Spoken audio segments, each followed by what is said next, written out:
If it's possible, can we get the YouTube link? Sorry? The link to the YouTube channel. Yeah, I'm just gonna put that in the chat right now. Appreciate that. If it's possible, can we get the YouTube link? Sorry?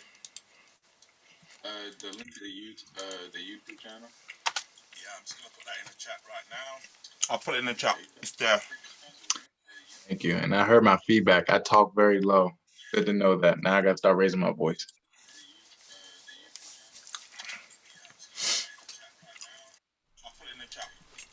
Okay, I'm gonna open the doors. Tony, wait there a second. We can hear your YouTube live feed coming back through on the call. Oh. If you go onto YouTube and turn the volume right down, that should fix it. Okay, I'm gonna open the doors. Go on to YouTube. Wherever you're streaming to. Ah, yes, sorry, 1 second. Oh. It's alright, we're hearing everything back on like a 20-second delay. Okay, sorted it. Nice one. Muted it. Thank God for that. Okay. Let's see.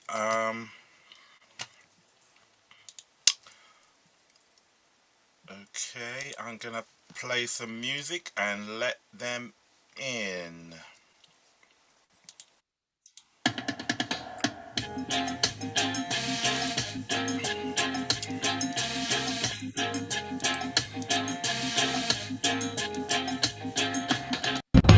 Got to be tough when things get rough.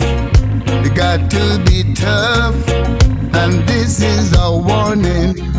You got to be smart. Living in this time, it's not so easy to carry on. So if you are my friend, treat me like a friend in need. And a friend indeed, just in case you never know. Or maybe you forget, yeah. Your days are getting shorter. Our youths are getting slaughtered, yeah. Things may be hard, so hard, but we have to overcome it, yeah. When you lost someone, like loved ones, we have to overcome it, yeah. But just in case you never know, or maybe you forget, yeah. Your days are getting shorter. Our youths are getting slaughtered, yeah.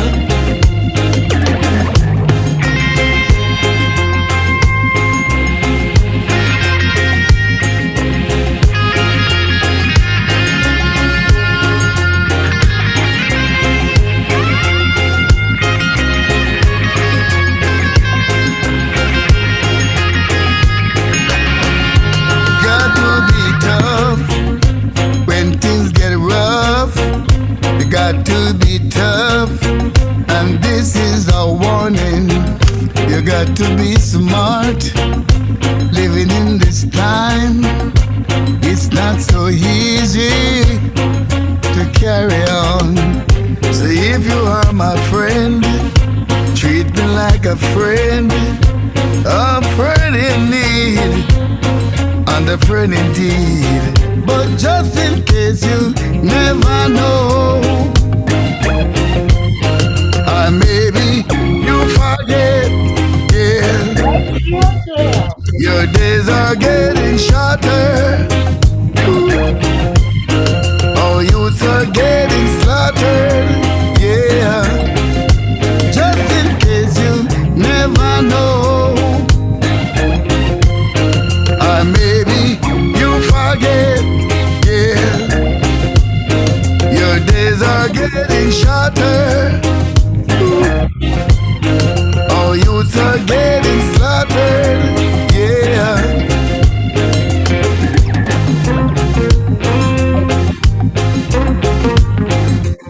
Oh, he's done it again. I don't don't want you to do that. Yeah, I don't want the sound to come through this.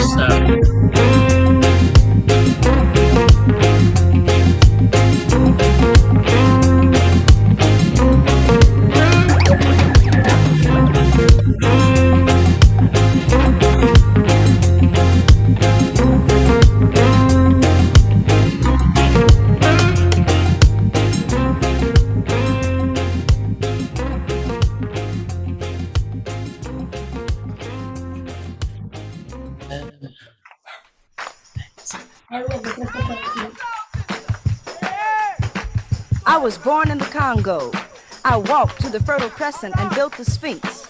I designed a pyramid so tough that a star that only glows every 100 years falls into the center, giving divine, perfect light. I am bad. I sat on the throne drinking nectar with Allah. I got hot and sent an ice age to Europe to cool my thirst. My oldest daughter is Nefertiti. The tears from my birth pains created the Nile. I am a beautiful woman. I gazed on the forest and burned out the Sahara Desert. With a packet of goat's meat and a change of clothes, I crossed it in 2 hours. I am a gazelle, so swift, you can't catch me. For a birthday present when he was 3, I gave my son Hannibal an elephant.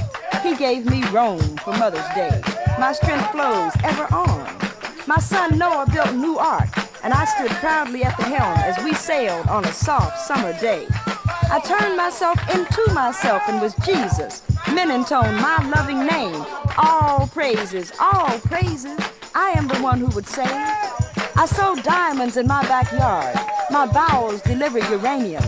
The filings from my fingernails are semi-precious jewels. On a trip north, I caught a cold and blew my nose, giving oil to the Arab world. I am so hip, even my errors are correct. I sailed west to reach east and had to round off the earth as I went. The hair from my head thinned and gold was laid across 3 continents. I am so perfect, so divine, so ethereal, so surreal. I cannot be comprehended except by my permission. I mean, I can fly like a bird in the sky.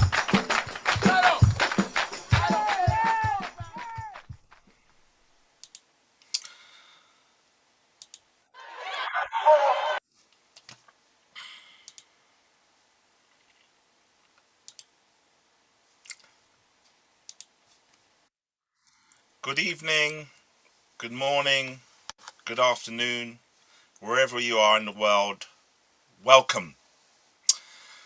Welcome to the Black Men's Consortium performance of Kwame and the End of the Lockdown.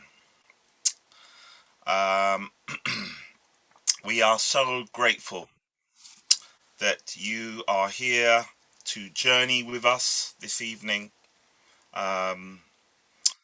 to share your thoughts and your feelings and your concerns about the situation of black men here on this planet, in this particular spot where we are at, where these men are at.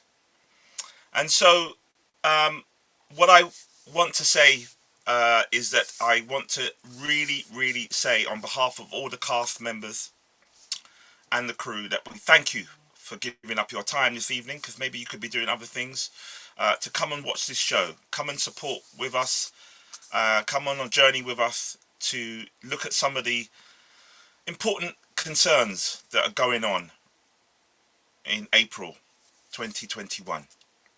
So, may I first say that the Black Men's Consortium is a weekly men's group that meets every Monday evening, normally in the physical sense, in Brixton, between 6 and 9, and we meet to use the creative arts to explore issues around mental health that men are experiencing. And every so often we explore all of these issues and we try to make a new show.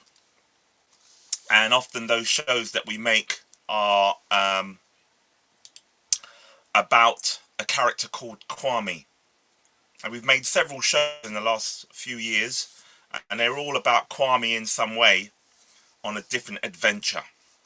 So just for example, we've had Kwame before the lockdown, before the pandemic.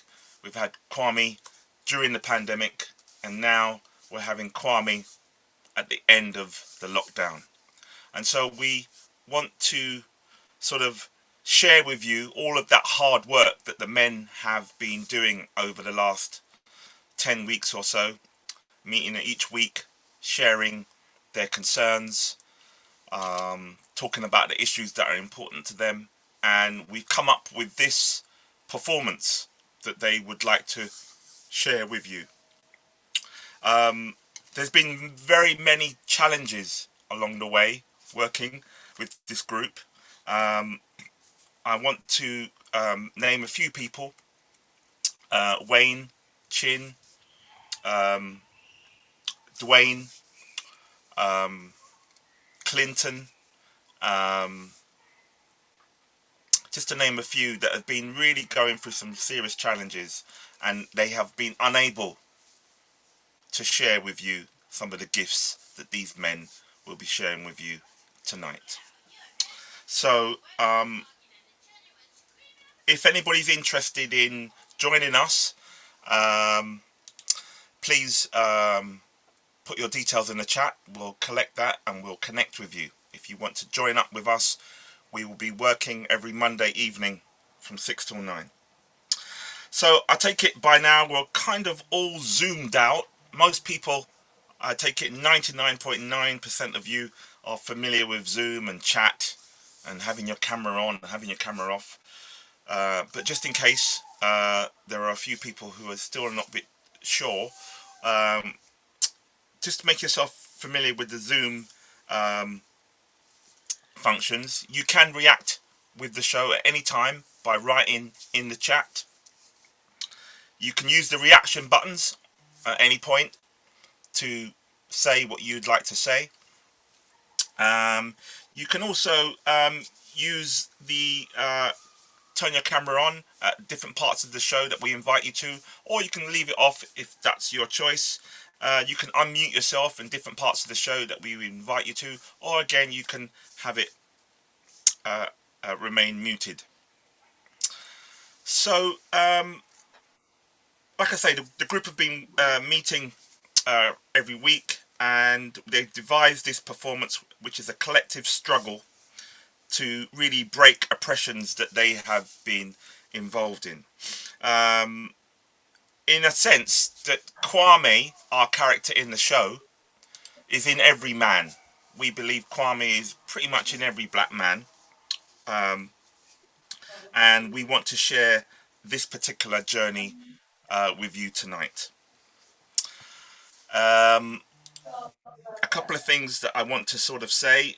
What's going to happen now is that we're going to move into a libation that will be done in a moment. But before we get to that, what I want to do is just put up a poll in the chat so that you can respond to this poll around exactly a couple of questions about where you're from and why you've attended tonight. So I've got some wonderful technicians working with me tonight.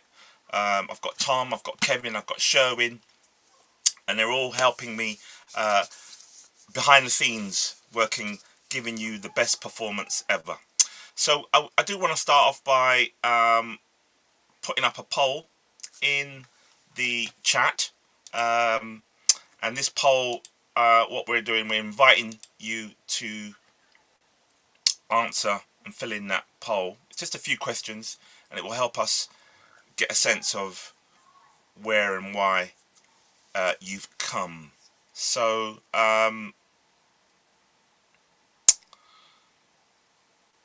that you can fill in. You will have time to do it towards the end as well, but just wanted to put that out there.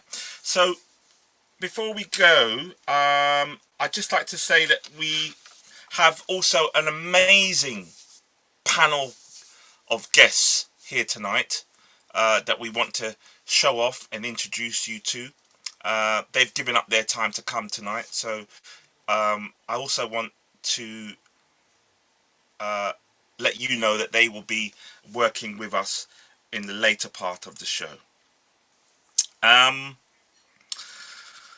So I think we're going to start off with our libration, and I want to call on Clancy Williams. Clancy will introduce herself. She'll tell you a little bit about herself, and then she will tell you why I've told her, or we've agreed, that a libation feels appropriate. If I can hand over to Clancy. Are you there, Clancy? Yes, I'm here. Can you hear me okay, Tony? Yes, I can.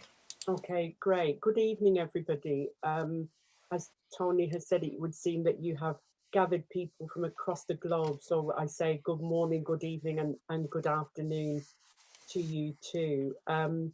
My name's Clancy Williams, and I think it's appropriate today to introduce myself as the secretary for the Association of Black Psychologists.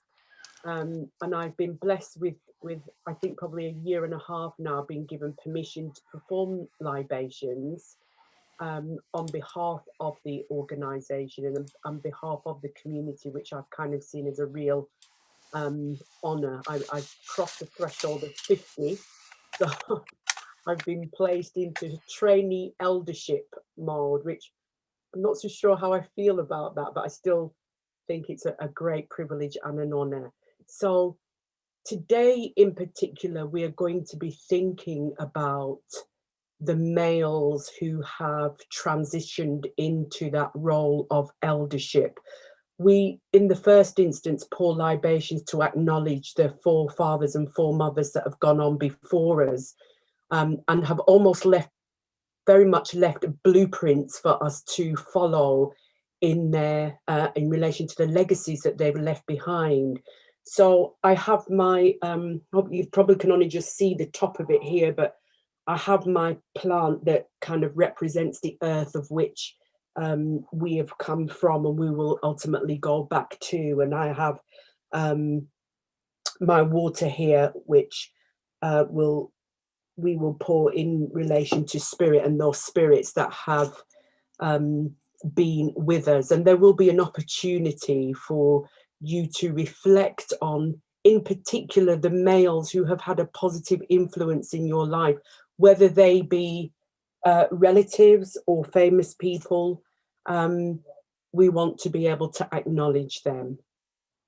And so the ultimate purpose of us pouring the libation is for us to affirm Ma'at, the cosmic order of oneness, balance and harmony in the universe. We are here to give thanks for the male ancestors that have helped to shape us thus far. The origins of our male ancestors and the libation are so old that they even lie in the myths and legends and literature and language of Kemet, which we know today as being ancient Egypt. We know that the libation has formed in many rituals that we encounter, whether we have a religious belief or not. We give thanks for those people that have gone before. We give thanks for the blueprints that they've left us through their pain and through their suffering, through the challenges and through the joys. We give thanks to them, particularly in relation for those we may have lost who have transitioned through this COVID-19 pandemic. I invite you to remember them by name and by nature. And so to name but a few of those historical legends in our lives, we remember Imhotep, we remember Mensa Musa, we remember Shaka Zulu, we remember the great eminents like Frantz Fanon, Marcus Garvey, Martin Luther King, Malcolm X, Bob Marley. And we say Ashe as we pour libation to remember them all. I now want to invite you to think about those uncles, fathers, cousins, brothers, nephews, neighbours, and those who may be strangers that have transitioned, who have left a positive imprint in your life. And I just want to give you a moment just to, in your own space, call them out by name where you are, those male people that have transitioned, that have had a positive input in your life. Ashe, we remember them. Ashe, we remember them as you call them by name. Ashe, we remember them. And so for those men that are going to share of themselves this evening, we look forward to the energy that they are going to bring. We know that they too in time will leave their legacy behind for those to come, in order to see the strength that they brought to the community in this time. I invite you to resound with me. Ashe, Ashe, Ashe. Thank you, Tony. Thank you, everybody. Clancy, thank you so much. I really appreciate that. And I just want to say I value you and I appreciate you, and just for giving this space, because it's so important that we honour our loved ones, the ones that we're probably still looking after for at this present time, that need our care and support and guidance, and the ones that have gone before. It just feels important to just have this space and time to remember those loved ones. So again, Clancy, thank you so much. Really, really appreciate that.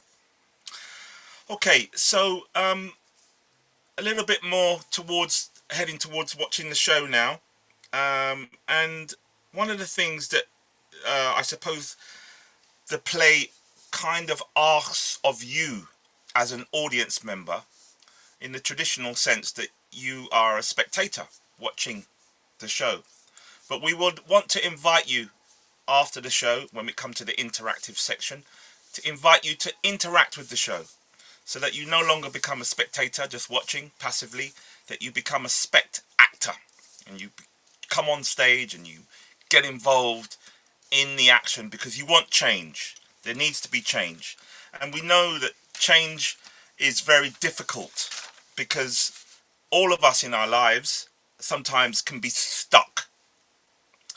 Sometimes all of us in our lives, we get blocked. And these stuckness and these blockages, we want them to lead towards reconciliation. We want to find ways out of this stuckness. We're human beings. We get into conflict. And these conflicts present a whole range of issues. And for our show tonight, Kwame, he equally is facing some stuckness, some blockages, some problems. And we invite you to be playful here in this space, to help Kwame, and probably anybody else that you feel needs some assistance from your point of view, to unblock these problems, to make things a little bit more easier. And so we invite you, with the spirit of playfulness, to come and interact with us in the second part of the show. The performance invites you to play yourself, trying to change the outcome. And at the end of the day, we may not find the correct outcome or one or two outcomes. We may not find what we're looking for, but together, collectively, this whole event is for us to be together, to have a dialogue together, to share and receive some gifts about how we might move forward together, how we might make some changes around the issues that are so important that are going on in our lives at the moment, particularly for black men. So in order for us to kind of do that collectively, I want to invite you to almost like do what the actors have done over the weeks, is play a game, warm up, have a laugh, change their default behavior. So I'm inviting those who have got their cameras off to turn their cameras on for this particular warm-up activity that I'm about to do now. You don't have to. You can watch these brave souls that have turned their cameras on and are sitting in front of you. But if you are up for being a little bit creative, the more the merrier. Otherwise, you can just sit back and relax and watch what these brave souls are going to go through. So what I want to do is to try to warm us up a little bit with a little game. And the aim is to, yeah, I suppose, shake us out of whatever's going on that we've had during our day and sort of be present in this space, in a creative, playful space. So I want to play two simple activities. The first one is really simple, and so we'll start with that one, and then we'll go on to the next one. So the first activity I want you to do is take your left hand, and with your left hand I'd like you to draw a circle in the air, and just do that a few times, so you can, every time you do it, you kind of make it a little bit perfect, that circle. So you're just drawing a circle in the air, and that seems to be self-explanatory, nice and simple. Everyone can do that. Thank you very much. You can relax. With your right hand, I want you to make a cross in the air. It can be a religious cross or it can be a mathematical cross, doesn't matter, but make a cross in the air with your right hand. And from what I can see, many of you can do that perfectly. Fantastic. So now I invite you to do them both at the same time. A cross with the left hand, circle with the left hand, and a cross with the right hand. And let's see if you can do that. And if you can, unmute yourself and tell us so we can zoom in and see you doing it in action. Let's see who can unmute themselves and say, over here, bingo, I can do it. If there's anybody that wants to unmute so we can see who's doing it at the same time, a cross and the circle. Don't pause. Yeah, don't hesitate. I can. Okay. Over to AJ. Adrian Jones. I'm driving though. You're driving? Oh my gosh. I've paused from driving. Thank you, Adrian. That's great. Anybody else? Can you beat the bar as Adrian? I can't get to grips with it. Anybody else? Jean, you're doing very well. Can see that. Really done. Well done, Jean. Clancy, Sheila. Yep, keep going. And David, looking good. Looking good. Kendrick, Gargi. Yep, that's nice. Oh, Shanna. Got those really good skills going on. A bit slow. Cheryl Seeley, what are you doing? Oh my gosh. Okay, let's Karen, that's wonderful. That's nice and large, really expressive. Okay, so that's the first part of our warm-up. If you want to unmute yourself and say anything about that, what that was like for you, what you may have liked or felt, or feel free, have a moment before we go into the next warm-up activity. Anybody want to say anything about that activity, the cross and the circle? It was difficult. Why? Because you can't concentrate on both at once. You're doing one and then you've got to think of the other one. Okay, but from what I understand, all of us can multitask, surely. Well, not to that degree. I'm going round, but I've got to think of going across. Round. It ain't bloody easy. Okay, well done for trying though, Marlene. Thank you so much. I totally agree. It confuses the brains. Is not prepared for doing two opposite things at the same time. Well, doing two circle is good. Yes. But one cross okay. And then round. Oh gosh. Okay, so now we're going to move on to the final warm-up activity before we introduce the play. And this activity again it's really aimed for you to relax, have a bit of fun, be a bit creative, use your imagination, and yeah, and also see what other people are doing in these small boxes and how much fun they're having, and maybe you want to turn on your camera and join them. So we're going to do an activity which is a little bit like I'm gonna call out some actions, and you're gonna do the actions. And then I'm going to switch those actions up. So you do the opposite of the actions. You all know this game. You all remember it when you were younger. You did this kind of, sometimes it was a bit like Simon Says, and sometimes it was a bit like Follow My Leader, and sometimes it was a bit like something else. But essentially, I'm going to call out some actions. You're going to do the actions, and then I'm going to give you another action, and then I'm going to ask you to swap those actions around, so you do something because the first thing, and then you do something the second thing. Anyway, I'll explain it all. So, can I just get a few more brave audience members to turn their camera on and join this final world premiere, never ever been done before, in the final moments of our lockdown, never been done before. So we are going out live on YouTube, and you will become famous after this activity. So this is your last call. Calling actors to the stage, calling any final audience members to turn on their camera and come on stage for the final warm-up game is about to begin. Any final audience members want to be brave to turn their camera on and join this final game? Do I get one more? Do I get one more? Do I get one more person? And then we'll begin. One brave soul to turn their camera on and join us. Yes, do I get one more? Maybe not. Okay, right, let's start the game. So the game is that what I want you to do is do a very simple action, which is to bow your head, which would be like that, and then up again. So when I say bow your head, that's all you need to do. It's very simple. You bow your head, and then when I say raise up, you raise your head back up to where it was. So it's simply bowing your head and raising up. So let's just have a try of that. Bow your head. Good. Raise up. Very good. Very, very nice. That's very good. So now, I don't know about you, but what's been happening over the past week, there's been some real problems in our community.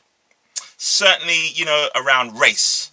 And, there is a team of people out there who have created all kinds of problems for the black community. Don't want to go into it, but I'm going to use this game to, sometimes we've got to fight off and ward off these people, because if they come near us, they will only infect us with their bad stuff. And so we have to prepare ourselves to be ready to fight this war, because it is a war sometimes. Out there, it is a war. So we have to try to practice and get ready. So sometimes, you have all these bad, negative people that come in your life, whether it's a friend or a relationship person or it's the devil, or it's Tony Sewage and his cronies. It could be anybody, but we have to practice. We have to practice and get ourselves ready and fit for the fight. So let me just check that you've still got the bow your head. Yeah, good. Raise your head. Good, nice. So now we're going to practice fighting against those bad people. And sometimes the devil or the Tony Sewage comes into our lives. So when he comes into our lives, we just bow our heads and we don't look at him and we ignore him. But then we have to raise up our heads and say, no, this isn't right. So I'm going to say, bow your head and raise up your head. Good. But now we're going to do the opposite, because Tony Sewell has got a really strong team behind him. And it's not only him, it's a lot of other people. And so we have to really practice as best as we can to fight against these kind of people. So we're going to do the opposite. When I say bow your head, you're going to raise your head. When I say raise your head, you're going to bow your head. Okay, so here we go. Bow our heads. Raise our heads. And raise those heads. Raise them up, raise them up, raise them up. That's it. Tony Steele's coming. He's trying to get us. Tony Steele's coming. Tony Steele and his team and his cronies are coming. Okay, raise your head. And bow your head. Okay, well done, well done. So now that I said that, what we're going to do, we just want to do a couple of more things, because, we're being attacked from all sides. From the education system's not right, the police system's not right, the criminal justice system's not right, and we have to find a way to protect ourselves. We've got to find a way to get fit and dismantle these systems of oppression. And the only way we can do this sometimes is to collectively work together. So now I'm going to give you a couple of more instructions. So now I want you to stamp your feet. Because if that Tony sewage is coming near you, you're going to stamp your feet and go, no, no, no, go away. And you do the expression with your arm, go away. So now I want to see you stamp your feet and say, go away. I'm not having that. I'm going to do something about this. I'm going to have a call to action. Great. That's really great. So now I'm going to change that up. And when I say stamp your feet, you're going to call out, go away. And when I say call out or go away, you're going to stamp your feet. So we're going to do the opposite. So let's just do a little practice run. Go away. Go away. Go away, Tony Sewage. Stamp your feet. Stamp your feet. Stamp your feet. That's it. Go Stamp away. your feet. Stamp Go your away. feet. And bow your heads. And raise them up. And go away. And stamp. Well done. That's really good. That's really good. You're looking all great. I'm going to give you a little bit of a breather. But we know Tony Sewell is not the only person who's going to be coming up to us. Next week, next month, next year, it's going to be somebody else. And we have to prepare ourselves. We really do. And so in order to prepare ourselves, we're going to find a way to do some other kinds of actions to help us. So now when I say I want you to clap, I want you to clap 3 times. 1, 2, 3. When I say clap, you're going to simply clap 3 times. 1, 2, 3. And then when I say to you, stomp, you're going to still stomp. When I say to you, bow your head, you're going to bow your head, do the opposite. You're going to clap, you're going to stomp, you're going to call out, you're going to do all kinds of stuff to get Tony Sewage and his cronies away from you. So let's do our final thing, because they're coming. They're writing another report, I hear, in the corridors of Parliament. They're writing a different kind of report, and it's going to be coming your way. So I want you to bow your heads. Stamp your feet. Tell them to go away. Clap, clap, clap. And bow your head. And clap. And stomp. And raise your head. Bow your head. Okay, give yourselves a round of applause. Thank you very much. You are all ready for this performance. Phew. Ladies and gentlemen, brothers and sisters, boys and girls, thank you. I now present to you Kwame and the End of the Lockdown 3. If I can ask you to turn your cameras off, best thing to do if you want to watch the show in a perfect form is to turn your camera off, mute yourself, and there are 3 little buttons in the top right hand corner, 3 little buttons on a blue box. If you kind of press that button, and you can press hide non-video participant. That way you're not included in the whole performance in any shape or form. You're there, but you're just not on screen. So Barbara, when you're ready, I'd like you to turn your camera off and hide non-self participant. Hide yourself off the screen, so you're just leaving the screen for the performers. So Barbara, if I can just ask you to turn your camera off, and then we shall begin. My actors are standing by, and I present to you Kwame and the End of the Lockdown 3. Thank you very much.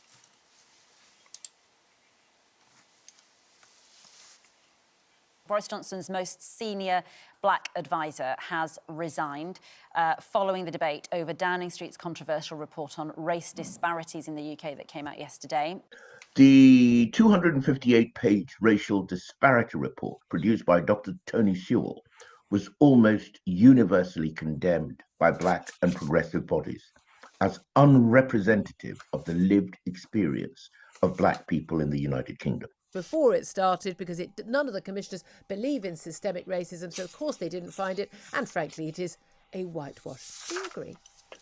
No, it's an interesting point, isn't it? Because there's been this perceived conception that every institution in this country is racist and that all racism is systemic in the UK. And that's kind of blinded us from looking at the real issues here. A government-commissioned report is described as irresponsible, as immoral, as people were flabbergasted by it, that it was gaslighting. And this morning, the most senior number 10 advisor on ethnic minorities resigns. No, I'm not defensive at all. I'm saying it's a matter for him, and I can't defend or talk about why he's resigned.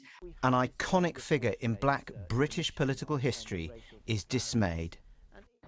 I think this report actually takes us backwards in the debate on race, because you can't get racial justice if you're not willing to acknowledge there's an issue. Conservative backbencher welcomes fresh thinking. I think it is a departure because, frankly, I think the previous consensus was lazy. We could say that the only reason why certain groups appeared to do less well in different aspects was simply just down to racism. Now, there's no doubt racism exists, but actually it's much more complex. Class plays a big factor. Income plays a big factor. Geography, the type of jobs people do, they all play a big factor.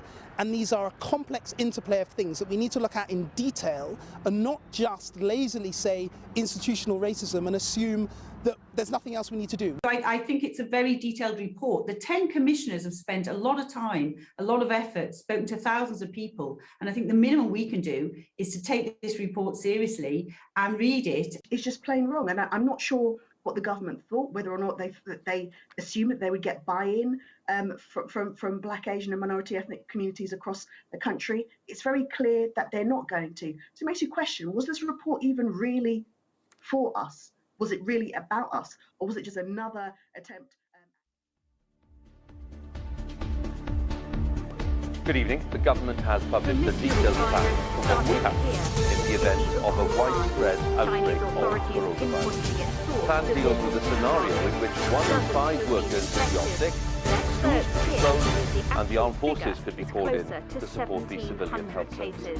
But ministers say it is likely that the UK will be significantly affected, not likely in the coming weeks. For most people, symptoms would only be mild to moderate, but health experts say that the elderly would be most at risk. The evidence from other countries suggests that 1% of people infected could die. But today, ministers revealed the number of confirmed cases in the UK is 51. 12 of those have fully recovered from the virus. Our first report this evening is from our political editor, Laura Kunsberg.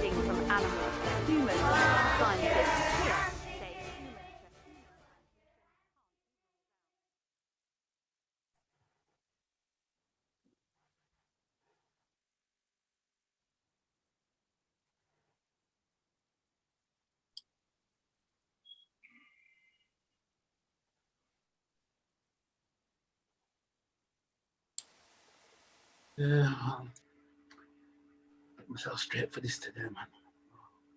I don't know what's happening. Right then. Right, I'm so glad to see so many of you here today. We all know why we're here. To get through this. Yep, you know, you all know me. My name's Winston, and my brother Junior, he passed away, and we know. Yeah, you know, there's all these talk about the vaccine and whether it's a blood clot and all these things that happened. You know, at the end of the day, none of us really know. Well, none of us. Sorry, I got a call from my Auntie Pearlie, and I'm gonna have to take this. I soon come though. Yeah, all right. Junior, why did you rush to take the vaccine? You knew it wasn't safe. I told you they could put all kinds of things in there: rat poisoning, alcohol, pork, even give you blood clots. And look at you now, you're dead. Bloody selfish. Finally, our voice knows with us. I miss you, really. Why? How is he supposed to know that the vaccine was supposed to kill him? The government says it's standard, it's safe, it's mandatory for us to take it to get rid of this virus. So now, because I've got Yeah, that's right. But I said to him, yeah, I used to work with him every day. I said, before you go and take the vaccine, go and get yourself checked out with the doctor. No, I'm all right. And look what he's done. He's got it done and now he's dead. Bob, come on, man. This is not the time. You know, everybody's grieving. I don't know what. Man, come on. You know, and Kwame don't need to hear. Kwame doesn't need to hear this. I can speak for myself. Look, you're my brother and I love you, right? But you know what? He doesn't need to hear it. Kwame, come, Kwame, can you leave? No, Pop, when am I No, supposed to learn? Kwame, would you When am I please supposed to hear listen to about me this and stuff? will you, Kwame, would you listen to me and will you leave? Come on, do me a favor, please. Kwame needs to know that what's going on. He needs to know about it. You know, you've always done this. You've never backed me. Come on, you know, we're a family and you should be, man. You know, Pop, I just feel like I'm by myself. Pop, Kwame, come on, please, will you leave? Pop, ever since Mom died, you've been overbearing. Okay, I know you're trying to protect me, but let me just hear this. Exactly, right? Kwame. I'm trying to protect you. I love you, son, and you don't need to hear this. No, Kwame needs to know that why he died. Because of you. Brother. I can't do because this. of you. For real. He needs to know by killing him, he had it like him. Bob, Oh my gosh. Bob, Bob. I'm paying my respects to the family, Bob, but I'm with all respect. I'll stay here. I'm gonna go. Bob, you can leave too. Can you stop? Because this is the right time to talk about such things. He's not with us. And you are guys talking about again and again, same thing. You again blaming him. Please don't talk about such things. I never get any support in this family. That's what I just feel. You know, I'm the only one thinking about Kwame. I'm the only one thinking about it. You know, I've had enough of this, you know. You don't have any trust on him, and I don't want to talk to you now. Brother, I can't do this now. I'm off. Goodbye.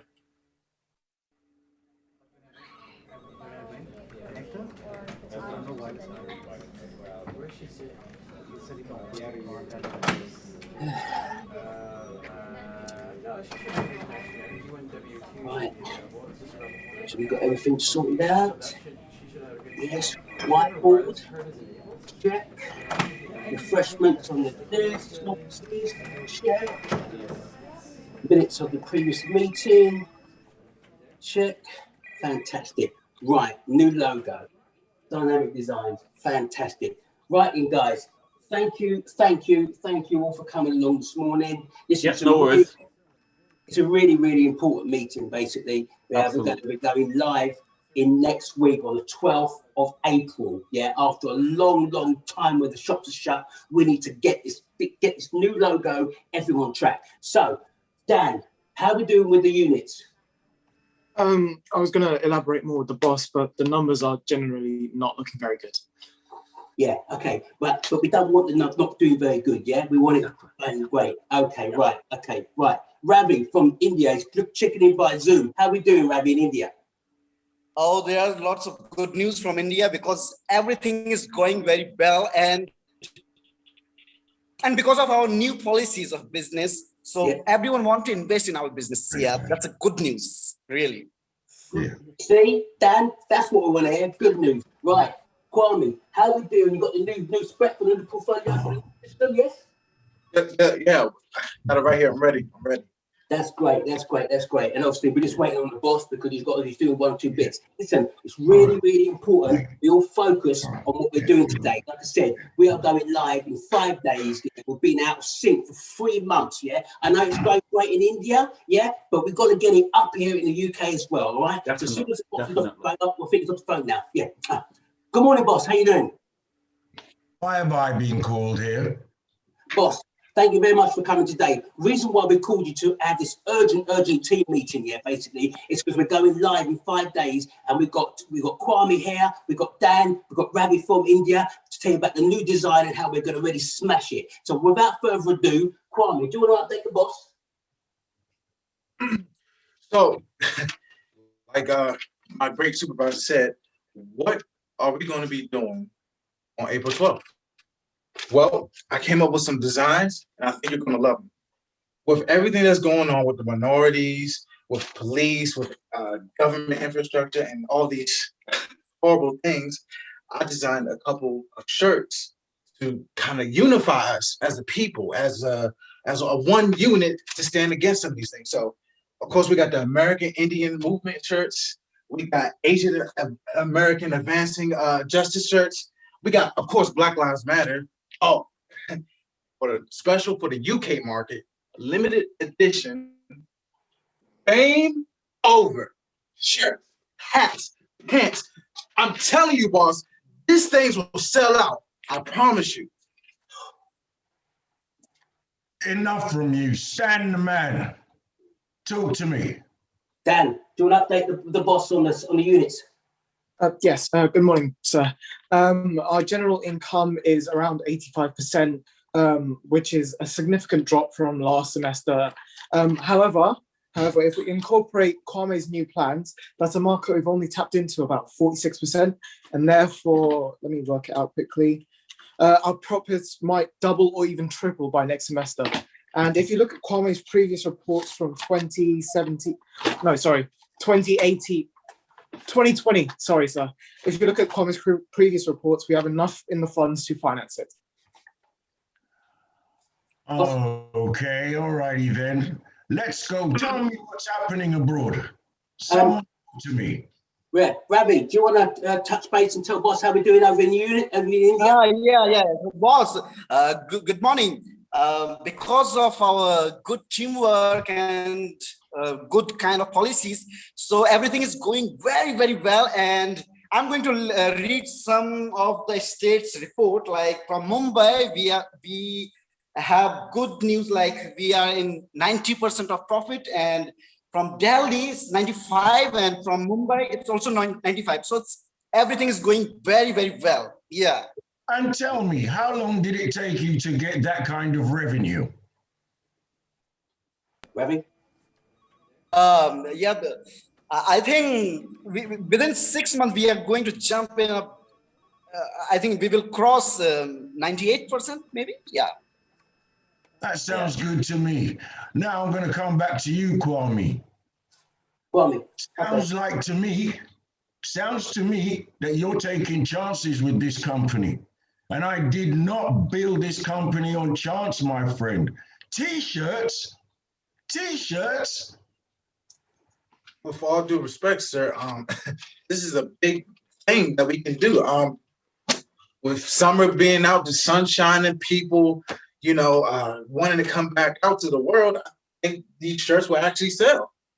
And not only that, we're unifying the people to stand against discrimination, injustices all across the world. Stop talking. So basically, it's a seasonal thing. I can't afford seasonal things. Sir, and all my reports that I gave them to this company over 8 years, they all been good. Have you ever looked at it? Listen, I think you need to buck up. You need to buck up or move out. Boss, let's not be too hasty now. Yeah? Be quiet. Sorry, boss. Talk. No, you're right. I need to buck up. No, you're perfectly right about that. And you know what? Bucking up because I'm done with this job. Thank you. No. Let's talk about this. That's ridiculous. All of you be quiet. All of you be quiet. All of you. Is there anybody there who'd like to join him? Not me, boss. No. I love this job. I want to stay. That's not fair, boss. That's not fair. Kwame is a hard worker. He's not fair. It's not fair. So would you like to join him? That's not fair, boss. It's not fair. You tell me what's fair. Let me get it back. Okay, you guys that's left with me. Are you ready to do some business? Absolutely, sir. Absolutely. All right. I want to hear from you 9 o'clock Monday morning. Absolutely, sir. On the dot. And can I say, sir, I think you was right. I think Kwame was very unprofessional. Thank you. Well, that's okay. We'll see how it goes. Okay, thank you, boss.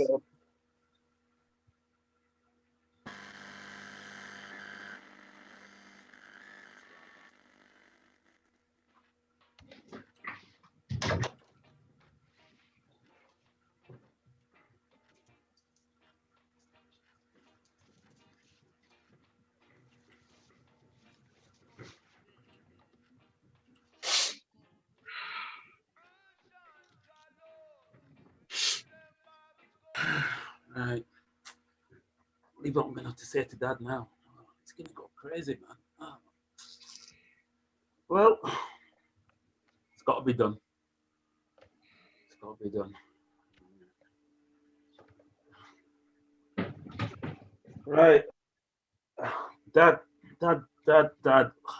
You know, we've been going around this for the last hour. You know, I've come over because we're in a pandemic, and I want to make sure that you're fine, because I'm not sure you're taking care of yourself, Dad, you know, and you know, sometimes you make it hard for me, Dad. You think I can't take care of myself? I take care of you. I know you did. I know that was. I take care of you with these hard, rusty hands. I came here 40, maybe even 45 years ago, and take the terrible job them have forgive me. And I made sure it was good for you. I know, Dad. I know. And you know what? I'm going to have to tell you something else, so I might as well tell you now. Kwame's quit his job. Him do what? What him do? He's quit his job, Dad. He told me that the man wasn't respecting him, and that was the reason why he had to go. Kiss my neck back, but he had to go. Tell him when you listen, because you know how hard me work, and me no like the job. And when I came here, they didn't like me. I know that. I suck it up. And this man have a sit-down job. A sit-down job. Where him have to wear suit and tie. And You know what, Dad? down. You know, sometimes, yeah, thank you. So I just want to speak that. Do you know what? It's a different time now. You came here in 48, yeah? You were looking for rooms, no blacks, no dogs, no Irish. I know it. I feel like I was there myself. And then in the 1980s, we had the whole situation with Thatcher and all the racism, National Front getting chased in town, couldn't go anywhere in Leeds. You know, really. I don't want to hear my history. I want to know what Kwame is going to do. You know, what's Kwame going to do? Tell me now.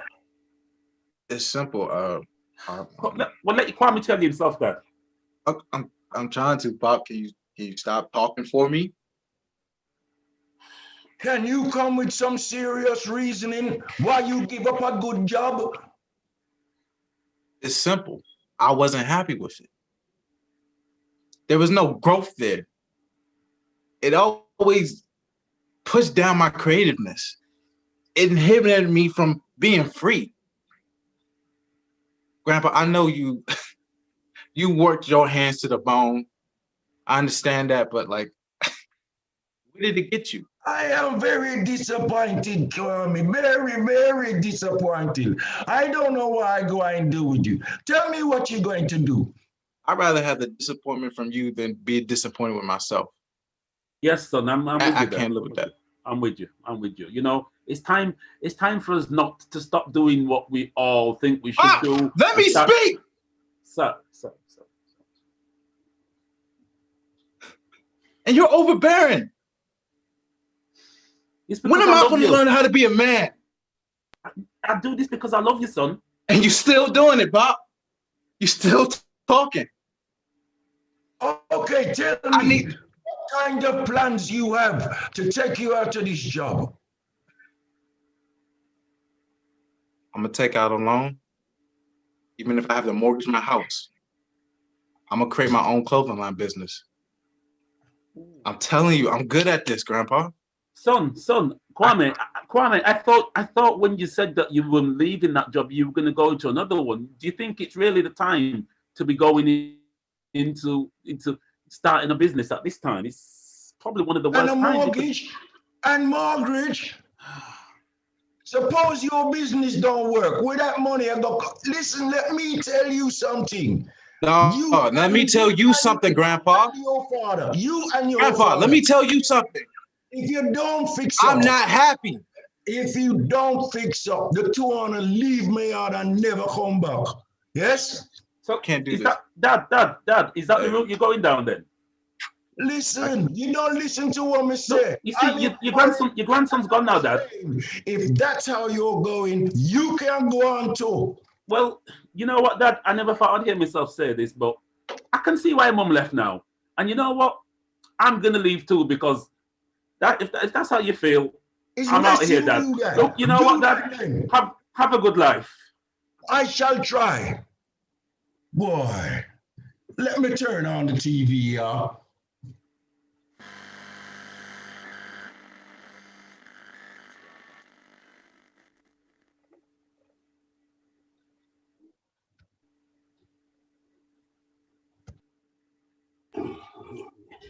Get a quick cup of tea before we start.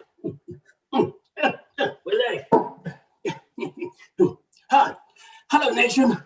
Boris Johnson here. In relation to previous reports about England being institutionally racist, I wanted to state one little fact is the Commission for Race and Ethnic Disparities was launched to conduct a detailed examination of, hang on a minute, I'm still talking, please. I haven't said you're going to talk yet. Wait, I am the Prime Minister, you know. Show some respect, boy.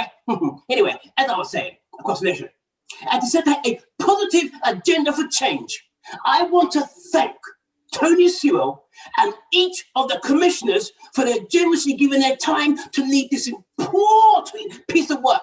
And I have you know, everyone on that panel was black, you know, apart from one. Just like that, you know. It is detailed, and it says the implications for future government policy. The entire government remains fully committed to building a new and fairer Britain and taking the action needed to address disparities wherever they may exist. And let's say people, black is great. Anyone have questions, please? Questions? Yes. Mr. Johnson. Yes. Mr. Johnson, sir. Yeah. Who are you? Who are you? Yeah. Akin Adiwale from the African Black Star Line of News. So, Mr. Johnson, previously you have described Muslim women wearing a hijab as wearing letterboxes. You've also described black people as pickaninnies with watermelon smiles. And you commissioned a report by Tony Sewell, who doesn't believe in structural racism. How do you answer that, sir? Baffling bums and rabbits on hoses. I mean, come on, guys. Do you have a sense of humour? That was off the cuff. I was off duty. I was having a minute of fun. That, by no way did I mean any offence to any BAME community. It was an off-the-cuff remark, which basically some tabloid piece of rubbish decided to put in the paper and blow it out of proportion. Come on, guys. Really? Is that the best you can do? Following that report, sir, could you stop using the term BAME? It's offensive to many of the black community. What do you mean offensive? It's you people that made it in the first place. I'm just following what you're going to say. What are you talking about? There are many in the community that are ethnic minorities, but they're not actually a person of color. Oh, so okay. I do apologize. So you need to address that. I would say, Okay. Now, I have a few quotes for you, notably from esteemed colleagues. So, Patrick Vernon, social commentator. Yes, that's right. Patrick Vernon. He said the report doesn't reflect the lives of the minority Britons.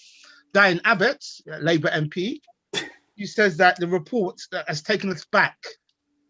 And Doreen Lawrence, said that the report has set back race relations back 20 years. How do you answer that, sir?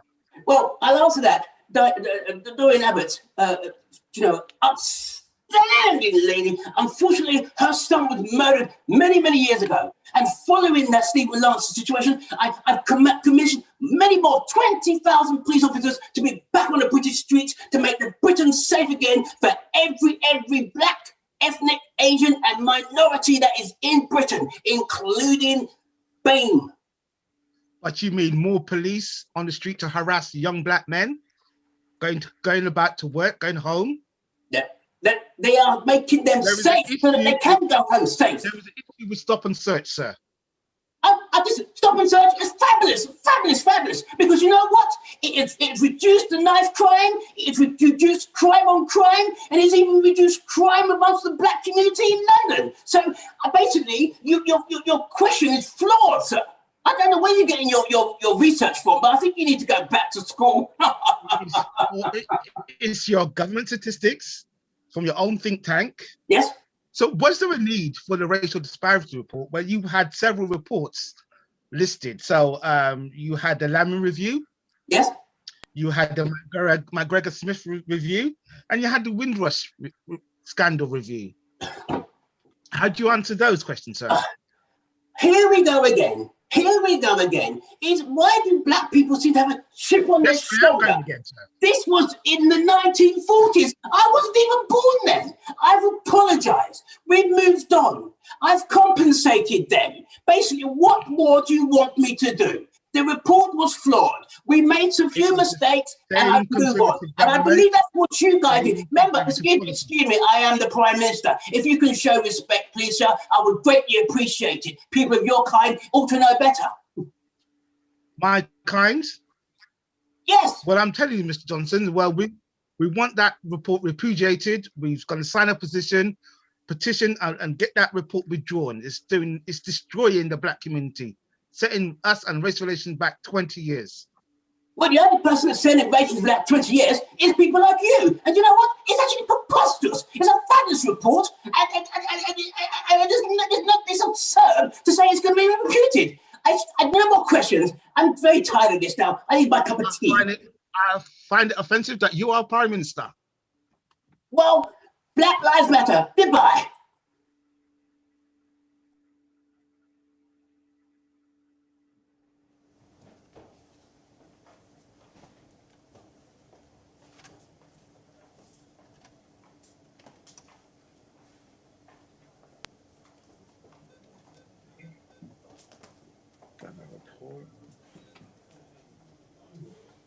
That was a long process, and I'm glad I got it done. I can go home and okay. Yeah. Okay, I need to get this fit. Right. Okay. Excuse me. Hi, how you doing? There seems to be a problem with this final agreement. It says excuse me, so the till's closed. You need to go to the next one, mate. Oh no, it's not going to take nothing but less than 10 seconds. No. Sorry, I'm going home, mate. You know, talk to him. No, just.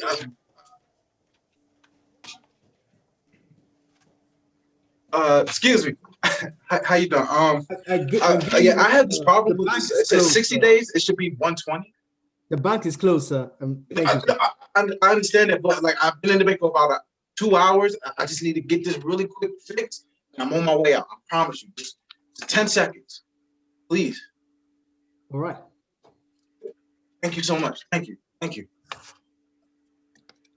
All right. Mr. Kwame. Yes. I can see here that your loan repayment date has now passed. The 60-day period has now passed. Is there a problem, sir? Like I said, the problem is we agreed on 120. That's when I spoke to Karen, and she said like I can, we both agreed mutually, verbally. I'm 120. sorry, sir. It's not part of our policy. We do not do that. I'm sorry. You've been mistaken. I'm sorry. Mistaken by one of your representatives. That if that's not customer policy, like what's going on here? I'm sorry, Mr. Kwame. I'm afraid there's been a misunderstanding. We do not extend loans like that. It's not part of the misunderstanding. What do you mean a loan? I'm talking about the payment agreement. Karen told me that. I'm afraid you are coming off a bit uncivil. I'm sorry. I feel threatened. My person is vexated. I'm sorry. Did you just say uncivil, sir? How am I being uncivil?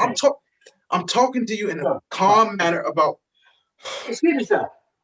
Can I help you? I couldn't help overhearing. You were quite hostile towards my colleague here.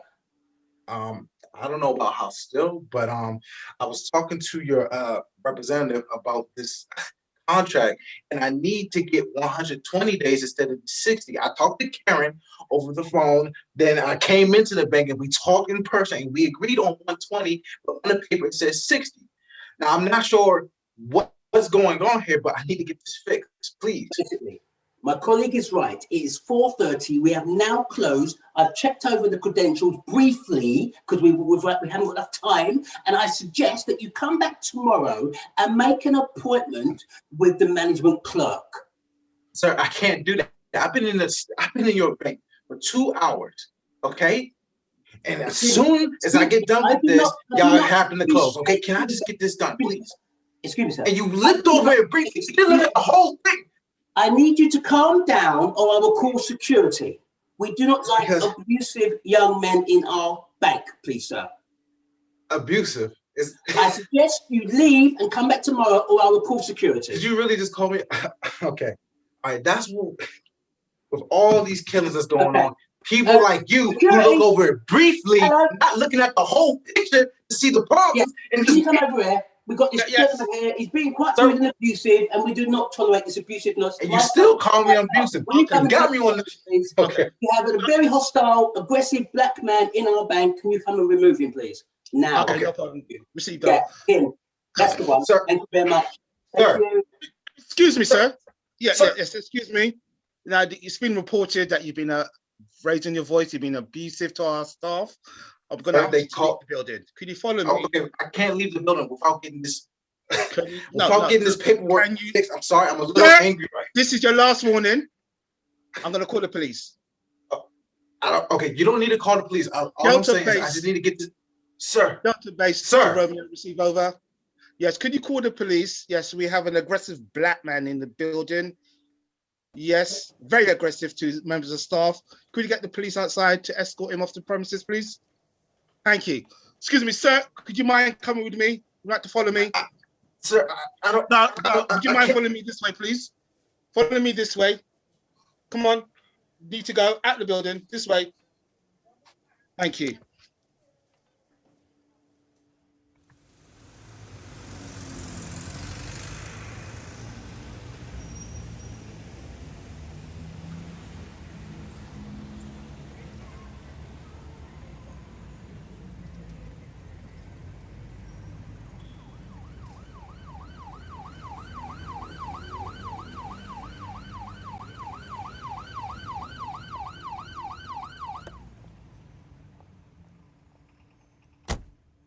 Kwame.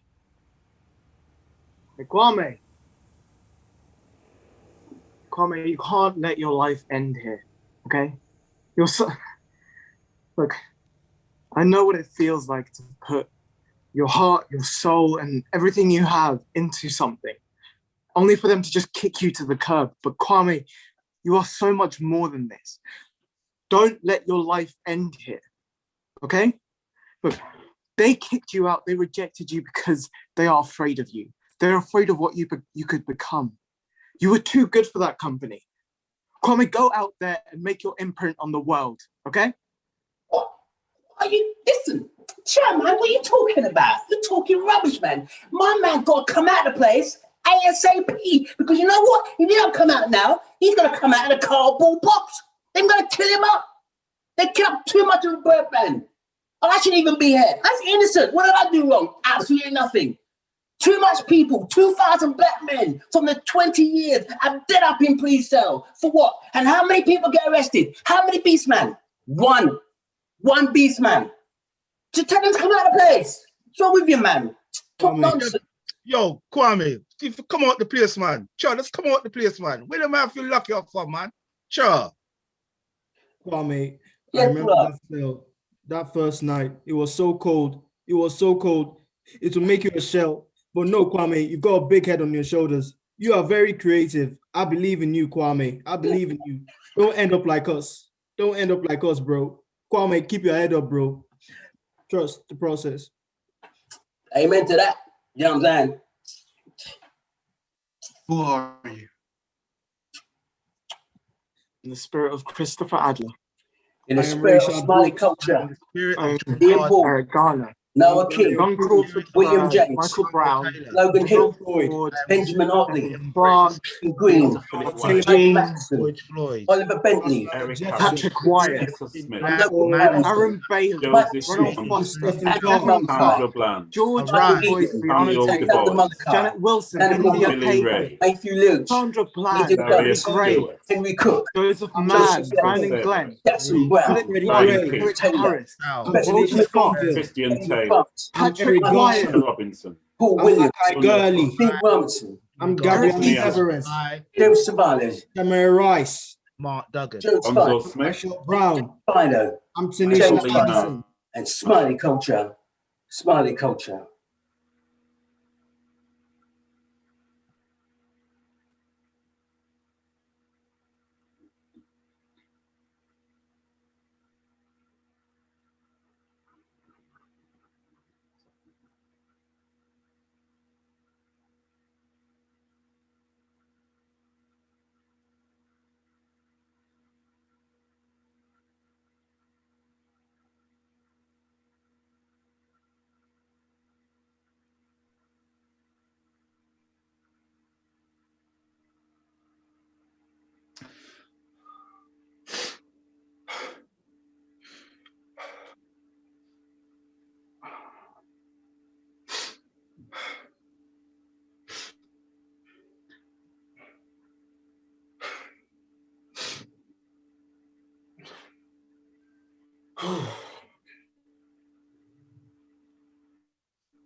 crazy week. Take the jab. What am I going to do now? Yeah. Isolate 14 days. Yeah, man. and get my business off the ground soon. That will help me. You I've can do wasted this. years of my life. Don't take the vaccine. But there's You so can do many this. people relying on me. What do I Think do? yourself before others. Father doesn't believe. Suppose I fail. Can What I if really everything create goes a wrong? good Good country? loser, mate. Believe you. You're a chance, man. What if They it doesn't don't get off the understand ground? Come on, Oh big up my yourself. goodness. They hate you. I don't know what's going to happen. Am I to me. good What's enough wrong to with the do color this? of my skin? Do it for Help us. me. Why did I quit my job? Help me. Go back to work. Wasting years of my life. Take the mission. My father doesn't believe me. What do I do now? Can I really create a good company? Get up to me. What's wrong with the color of my skin? Listening. No one is listening. Oh, I can't do this on my own. Yourself. If I died, would anybody care? Lift for you. Lift forever. Lift for the day. But I'm not good enough. Maybe I'm You can do it. You can do it. There's so many people relying on me. Come on. Come on. Come on. Yourself. I need help. Enough. I am worthless. You can do this. Wake up. Wake up.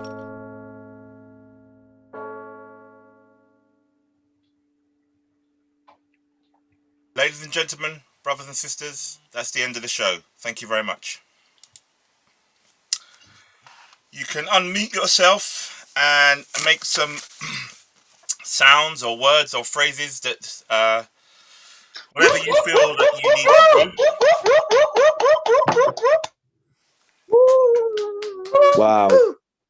Wow. Powerful. Incredible.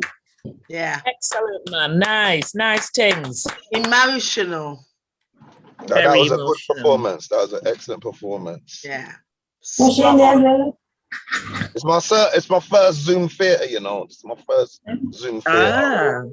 Yeah. Yeah, it's my first, but yeah, I like what you guys have been doing, not just this one, but what you're doing before COVID as well. So like round of applause to everybody who's involved in this thing. It's a new, and you know the thing about it, I don't think this thing's gonna stop. Even when the theaters open up again, I still think this is kind of, it's got its place still. I believe anyway. Yeah. But well done, Tony, and well done the crew, yeah? Yeah, well done, everyone. Thank you. Yeah. It's very, very timely, very timely. We needed this. We need to keep these things up because nobody's really doing this on our behalf. We have to do what we need to do. That's it. That's right, that's right. But you must have changed the script last week, though, innit? You added things in from last week. Yeah, that's clever.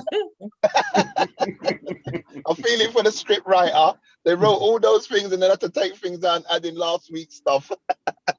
So there was no script writer. These performers improvised and came up with their ideas about this particular show. So all the credit due to them. Wow. So thank you so much, everybody that has watched this show. What I'm going to ask us to do something really quite unique and special. And what I want you to do is to find the most important word that comes to mind for you right now after you've now watched this play. What is the word that represents that you would like to put out there? I want you to put it in the chat, but don't put it in the chat until I say go. I want you to write in the chat the word that you want to express and let everybody know this is the word that for me means so much about this performance that I've just watched. Yeah. It's a word that you're going to write, but don't put it in the chat yet. Don't hit enter yet. Just take the moment to write one word that you can put in that chat. So by now, begin to write it, but don't press enter. Do not press enter. Very, very important. Just if you need a couple of moments to think about what this word could be for you, I'm going to give you some space, a couple of spaces and time just to think about this word. But I want you to write one word in the chat. Do not press enter yet until I say go. I'm just going to give a few more people a moment to think about the word that they want to put in the chat.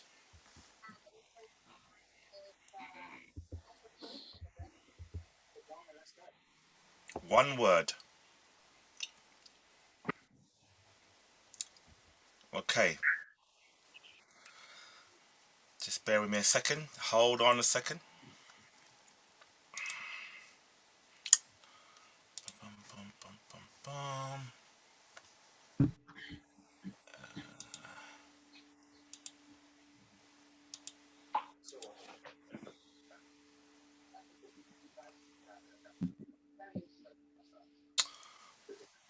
Okay, I take it that everyone has written a word. Now this is what we're going to do.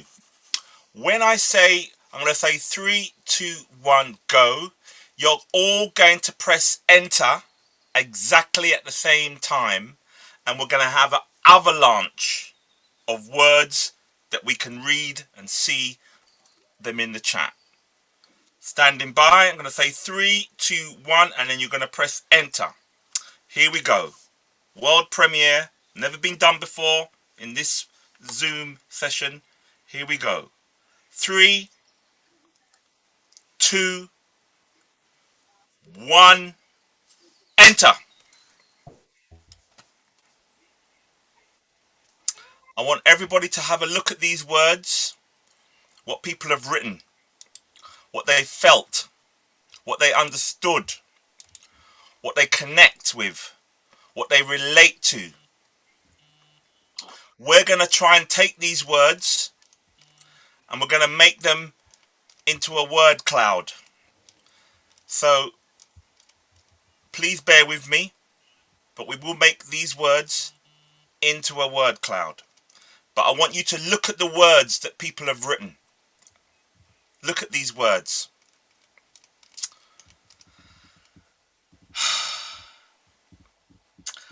I'd want to give all of the actors a round of applause. Can we just give it another round of applause for them? And let's have them introduce themselves because they've just done a tremendous job. Actors, unmute yourselves. I don't see my word, Tony. Just write. It may be snowed under with other people's words, and if you can't see it, just write it in again. So, I'd like you to introduce you to the actors, and I'd like them to introduce themselves to you. So, actors, introduce yourselves to these wonderful audience members that are loving your work. Okay, I'll go first. So, good evening, everybody. Pleased to meet you all, and thank you for supporting us on yet another fantastic show that we produced together. My name is Lloyd. I've been with the acting group now for about almost 18 months.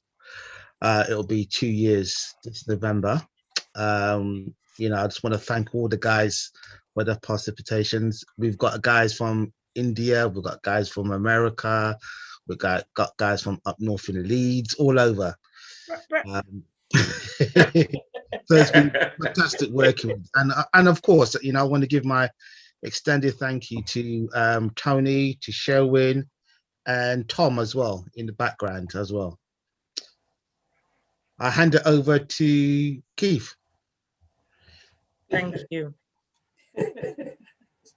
Sorry, I'm just on cloud nine. I'm still buzzing because yet again I thoroughly enjoy this work, and again we've had some fantastic actors. That's the first time for them doing it. Not only doing it to you guys, but also doing it by Zoom, which is a different challenge in itself.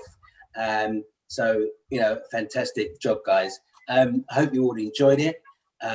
It has got a message ultimately, and we are here to unite each other. I've been with Tony now for just over a year.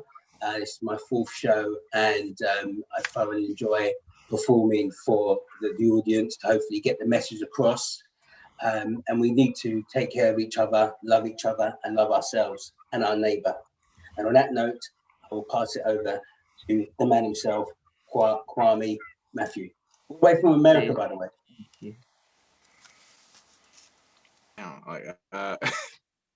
Thank you for that beautiful introduction. Like he said, my name is Matthew, and this is my first time working with Tony and the gang. It's been a very educational ride for me, because I didn't know coming into this that I was suffering through some depression, suffering from, you know, little things that I didn't realize at the time was major things. And it was actually working with them that, you know, I kind of discovered, you know, hey, you have an issue and you need to, you know, address it as soon as possible. And, you know, I'm very thankful for that. They have been helping me get through a lot. And, you know, it's crazy. Like, there's another problem that I had was always being consistent. And let's just say they make sure that you get here on time, or you know, you show up, you know, at some point. So they have helped me grow as a person, and I thank them to this day. And I totally hope that y'all enjoyed this production that we did, and I hope to continue work with them in the future. Eventually, actually going over to UK and work with them in person. And I'm going to pass it to the stat man.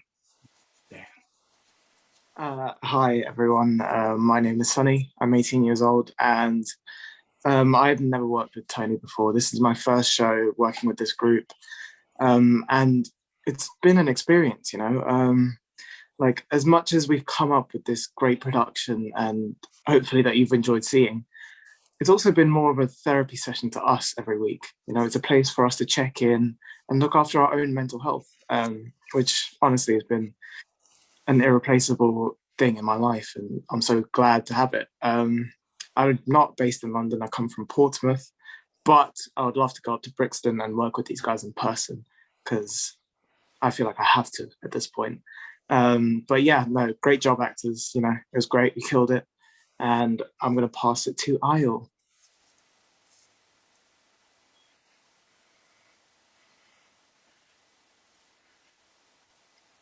Ayol. Good day. Hello. Thank you, Sonny. So sorry about the prison background. We are not chained. We are free. We are free to drama in it. So yeah, my name is Ayo. I've been working with this group, great group. I wish we could stop talking about the drama production so much and the process to keep some mystery in it. Wink, wink. So, like we have fanciful goals like Black people and white people being like considered equal, and other big goals like I want to be the richest man in the world, but some of these things are a work in progress. And I'm happy to be part of that process because one day we'll be judged by character rather than skin. It's a matter of time. And I'd like to do my own part and I act, so I'm very happy. I want to give a shout out to Tony and the rest of the guys. We're doing our thing. One day, I'll pass it on to whoever hasn't spoken out of this beautiful group. Okay, I'll jump on. Hi, my name's Paul Stewart, born and bred in London City. Thank you all for participating and thank you for being all involved in this. You guys, it's been an honor and a pleasure, but most of all, it's been fun. Tony, you got it going on, man. You got it going on. Basically, all of the audience, I'd like to send a very massive thanks out to you guys. And I have no idea what that special word was, but I think it's all good. So that's me in a nutshell. Who hasn't spoken yet? Because I can't see any names.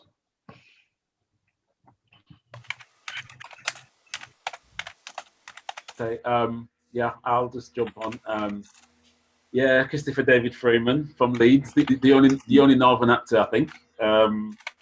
Yeah, I've really enjoyed it, and to be honest, it felt like a family after even after 2 weeks, because I contacted Tony from Star Now, which is like a platform, and I think most people got in touch with Tony through there, and it was just like, wow, I came into it and I just thought I could see what they were doing. We didn't have a script, but I thought we're working differently, you know what I mean? And I'm not going to shout out, I'm not going to just single out anybody, but in particular, but Keith, man, you done it again, bro. You murdered it tonight, man. All them different parts and just, yeah, on point. I think everybody loved you, Boris. Paul, Yes. Paul, there's nobody that can do the father thing like you. The granddad thing like you. We had some. I'm blushing. Sorry. Yeah, we've had some good we got some good verbal sparring, and you know how strong you are, and I'm just like thinking, right, well, just let him speak, then just try to overcome him. So yeah, it's been fantastic.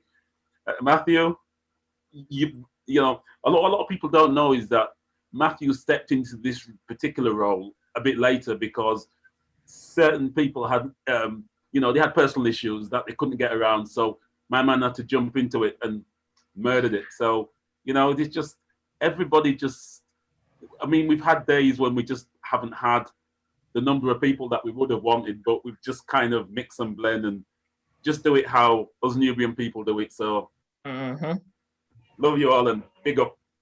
Yay. I don't know who was that. Anybody else want spoken, please?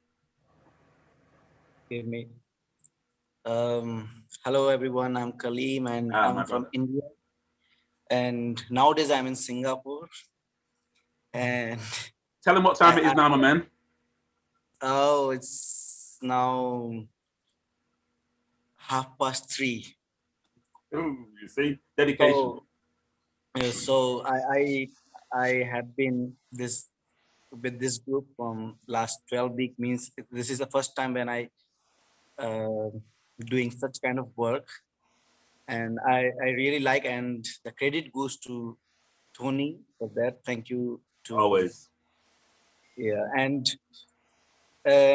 this is a different kind of experience, and forum theater with Zoom, so that's really very different experience. And yeah, I enjoy this complete journey and with lovely actors, new peoples from different part of the world. So that's a very different experience. And thank you all for such journey. Yeah, thank you. Amazing.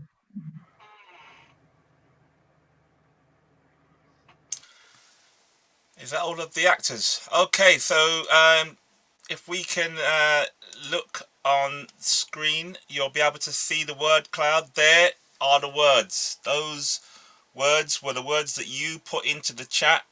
And obviously, you know how word cloud works. The most repeated word is the most largest word.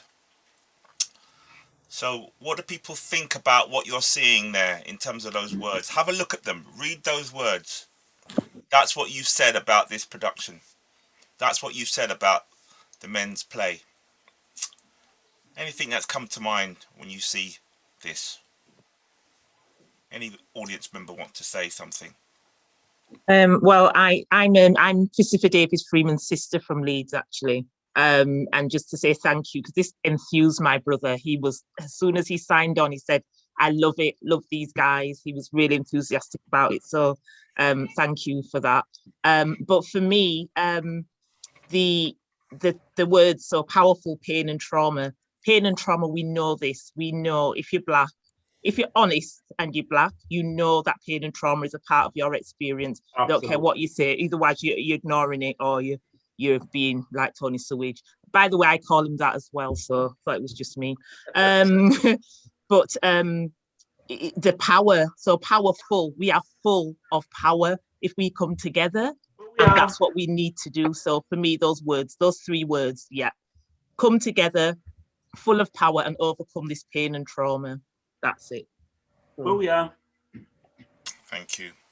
At this point, I'd like to introduce some special guests that I've invited. They're going to introduce themselves. They're going to unmute themselves and introduce themselves, so I don't have to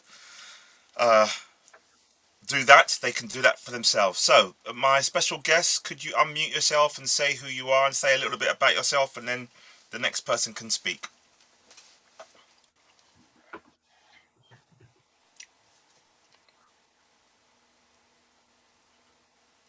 Do you want me to start, Tony? Please. Good evening, everybody. I'm Junie Mohammed.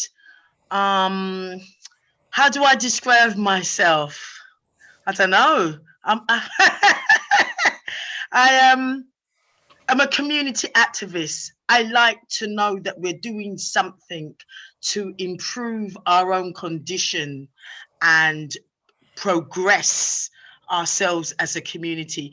And I'm here because I specialize in promoting good mental health. So anything you need to ask me, I'm here, off screen, on screen. I'm here with you tonight. And I'm a part of South London and Maudsley Mental Health Trust. Thank you so much, Junie. Who else we got in the house?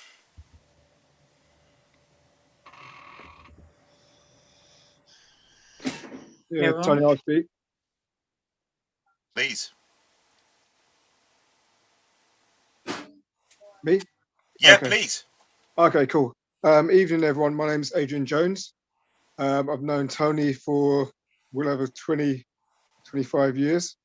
Respect to you, Tony. I work near Tony in London, Vauxhall. I run my own charity called Your Story. We work with vulnerable young people and their families. More recently, I've been part of a project working with Black African Caribbean people suffering from grief and bereavement, and that's with Serenity Gardens. And we've recently launched a project called Men Cry Too, where we support Black men who've been suffering from bereavement over COVID times, but we're looking to extend it as well. I'm a magistrate, and I also work quite closely with the courts and mental health practitioners as well. So that's me. Thank you, Adrian. Please put your details in the chat, Junie and Adrian. If people want to get in touch with you, they can. Anybody else? And my name is, sorry. Thank My you. name is Cheryl Seeley. Are we related? Somewhere we are, but we've not explored it yet. I'm pretty sure we are. I'm a community activist. I like to see a difference in my community and always wanting to be a part of the change that comes around. My work has been for the last 40 years around supporting victims of violent crime, which is gun crime, knife crime, domestic violence, supporting families throughout their traumatic stages from the point of losing their loved ones and way beyond that. I'm going to try and keep it as brief as possible because it can spiral out. But yeah, that's me, Cheryl Seeley. Thank you. It was a great performance, Tony, and I really enjoyed it. And if you've got any contact details for people in the audience, Cheryl, please put them in the chat. Is there anybody else?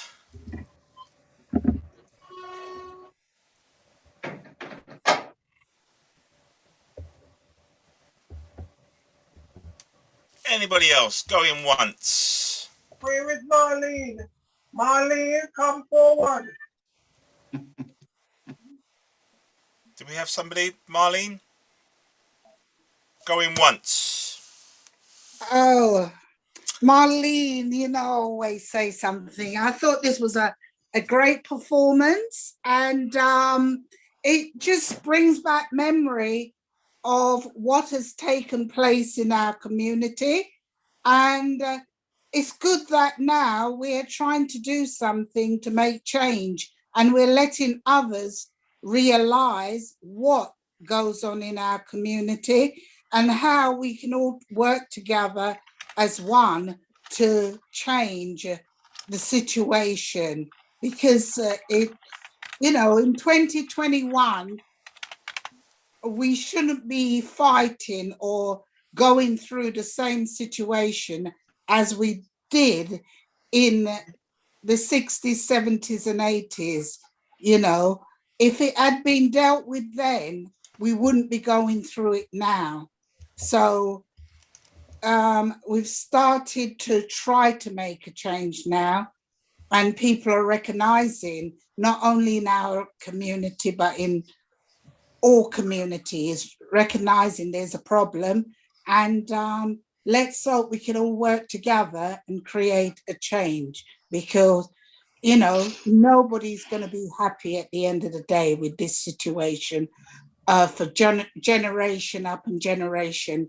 And worst of all, kids that is born here, they don't feel like they came here. They feel like they're a part of this society. So when you are a part of something, you should be treated the same as everyone. Thank you very much, Marlene. I really appreciate it. And again, if you've got any details you want to put in the chat, I'd welcome that. Patrick Vernon. Can Lloyd talk? Because he said he knows. Yes, Lloyd can talk. I just wanted to just grab Patrick Vernon because I know he's under pressure for time. He's always a busy man.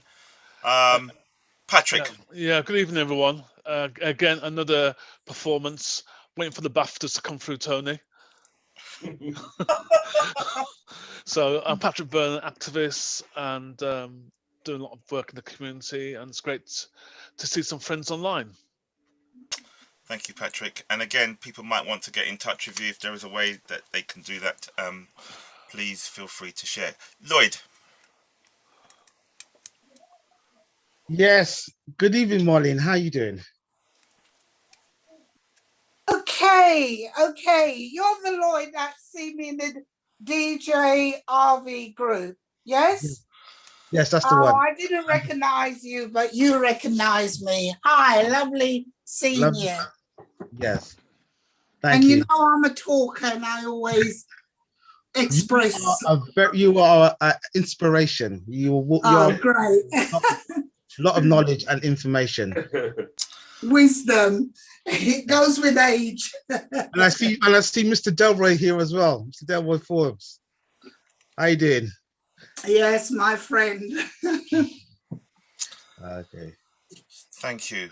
So, what we'd like to do, we'd like to give you the opportunity to make some changes, because in the play, I'm assuming, I'm taking a big assumption that what you saw happened to Kwame and maybe other people was a problem, or there was some blockages, or there was some stuckness, or there were some issues.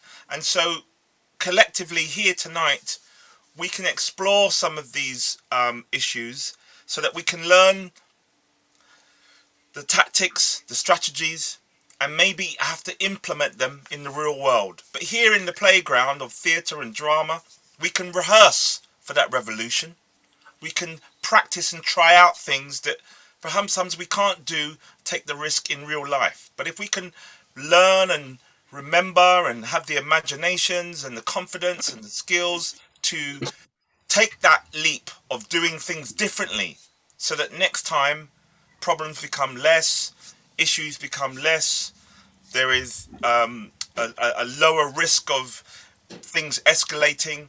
We want to learn some of these tips. We want to learn some of these strategies. So for this next short section, what I'd like you to do, I'd like you to really think about what was the most important scene in the play for you that resonated with you, that connected with you, that made you think this needs to change.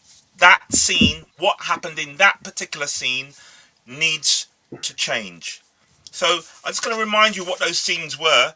We started off with the opening of the funeral, where Kwame was being told that he shouldn't really stay here and to listen to all of the myths and the arguments and the lies and the truths and the around why his older brother had died. That was the funeral scene. Then we went to the work scene where he had expressed his views and opinions on how he can bring the company out of the situation it's in and come up with some recommendations to make capitalism thrive.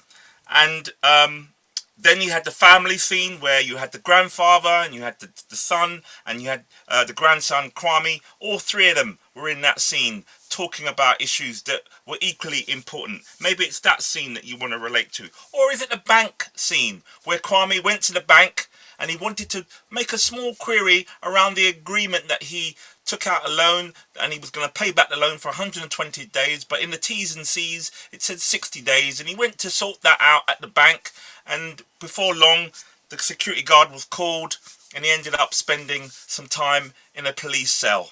And in the police cell, in our darkest hour sometimes, we're supported by our ancestors, like Kwame was. He was supported by all those fallen heroes who unfortunately died by the state agents of this country. And you know, that's a serious problem. But we heard lots of the names being called, and maybe that's a scene that you would want to revisit if that resonates with you. And then the final scene, we saw Kwame trying to manage and cope all of the things that he had endured throughout the play and what was going on for him in that moment. What else could he have done in that to reduce that problem that he faced? So just to quickly remind you, the funeral scene, the work scene, the family scene, the bank scene, the police cell scene, and then the final scene. Is there a scene in the play that you feel that I would like to revisit this scene and play out one of these characters to see if I can change the outcome? I want to make a change, because if I don't make a change, I'm just going to live my life and I'm going to go about my life in the same normal way. I'm not going to do anything to bring about any change. I'm just going to just endure it and be a passive. But some of us have to take that step, and some of us have to make those changes in our lives for the greater good, for our friends, our families, the community. And we've just seen the classic example, and that's just one example. We've seen the classic example of the WhatsApp message that's going around to saying that everybody's throwing that report in the bin. They're letting the government know that's not fit for purpose. Throw it in the bin. and everyone is signing that position. Everyone is taking action. So what is it that you want to take action to? Any one of those scenes that you saw, which one of those scenes resonate, that you connect and you identify, that you think, hang on a minute, I've got an idea to try out something in that scene so that that scene doesn't end up in the way that it originally did in the play. So I just want you to have a think about it, and if you've got an idea, write the scene down in the chat, unmute yourself and say which scene that might be, because what we're going to really do is invite you to role play back that scene with you inside that scene, playing the character of your choice, to try to see if you can unblock the blockages, if you can take away the stuckness that was happening in those scenes, that you can find a better reconciliation, because we all need reconciliation in this particular time right about now. We're about to come out of lockdown 3 and go out into the wide world again. And people are concerned about being back out, amongst others. What is it that we can do to make these changes? And if we don't start now with something, then, in my opinion, we'll never start. So here's an opportunity. All you got to do is just write in the chat which scene it was that you feel that you would like to re-see or be involved in, or to make a change. Again, the funeral scene, work scene, family scene, the bank scene, the police cell scene, or the solo scene. So I'm going to give you a minute or so just to write some things in the chat, and we can try to summarize which scenes that we're going to see being played back. Kevin, are you still here? Yes, I am, sir. How are we doing? You okay? Yeah, I'm good, man. I'm good. We're good. Okay, so whilst people are thinking and maybe writing some things in the chat, I just wanted to check in with you to see how you were doing, and if there's anything that I may have missed. No, not at all. In the Not at interim. all. Okay. People are the bank scene's resonating heavily. The bank scene. The bank scene, yeah. Okay. So that feels like that's number one. Bev has kind of said that the bank scene is an important one. Okay. Sick of our black men being seen as aggressive. Okay. Well, it sounds like and looks like the bank scene might be number one on our list. Is there a second scene that might be scene number 2 that people might want to revisit? We've got the bank scene that we might look at because people are kind of going for that one. Is there a second scene that people are putting in the chat that is coming up? In the meantime, my actors who are in the bank scene are going to replay that scene again. So all my actors who are in the bank scene will be standing by to play that scene again. Okay, so we're gonna move on. We also have the family scene. The family scene. Yeah, family scene, the final scene, as well. So there's the bank scene, the family scene, very last. The burial scene? The funeral one at the beginning. Funeral, yeah. Yeah, at the beginning. Okay. Well, within the time that we have to finish by 10, so let's just try and get as many done as possible. So let's start off with the bank scene. Let's start off with the bank scene because that seems to be on most people's lips. What's going to happen? We're going to re-watch the bank scene, and if you've got an idea to make a change in this scene, what I'd like you to do is to shout stop or put stop in the chat, and then what I'm going to ask you to do is to come and join that scene, replace one of the performers, one of the actors, and you become this person playing yourself, and you're going to try to change the outcome. You're going to try to change the thing that was being blocked, or the things that were being a problem. So you're going to try to implement your idea. So without further ado, let's turn our cameras off. Let's go back to the bank scene, and let's have the bank scene played out a little bit faster this time because we've seen it happen before.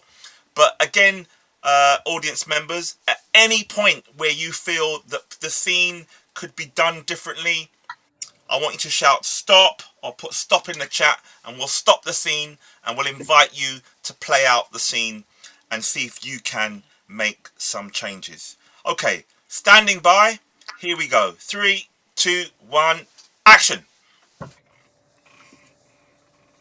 Excuse me. Hi. Yes. I need to get this fixed. It says Oh, no, 60. no, no, It no. should be. Sorry. This position's closed. Sorry. No, it'll just take 10 seconds. Sorry, I promise mate. you. Sorry, I'm off. Yeah. 10 seconds. Hi, excuse me. How you doing? Sorry, it's a sir. The bank is closed. I'm sorry. No, it'll just take 10 seconds. I've been waiting here for about 2 hours. Yeah, 2 hours. Please, I just need a quick fix and I can go home with y'all. All right. Thank you so much. Thank you. Right. Mr. Kwame, I can see that your loan repayment date has passed the 60-day period. Your now to pay the loan has now passed. Okay, so like I discussed with Karen, we agreed on 20 days. Talked about it on the phone when I came into the bank, met with her. We discussed it. Stop. We've got to stop. Thank you very much. Can we just give Bev a round of applause? She's a very, very brave audience member who's seen some injustice. Woo! Bev, can we welcome Bev to the stage? Bev, Go on, Bev. can we welcome you? Don't know if you can see me. Let Hello, me start Bev. my video. How you Excuse the doing? hair. That's okay, Beverly. We're not Are you interested. fine? We're not interested in your hair. We're interested in your tactics and your skills and your intervention and your motivation for wanting change. So, how are you, Bev? I'm fine, thank you. I'm Christopher David's sister. Ah, lovely. So you're all the way up north, are you, in Leeds? Yeah, Leeds. Whoop, whoop, Leeds. Big up all the Leeds, massive. Big up all the Leeds, massive. Big up Claude, if he's up there still listening. Yeah, he is.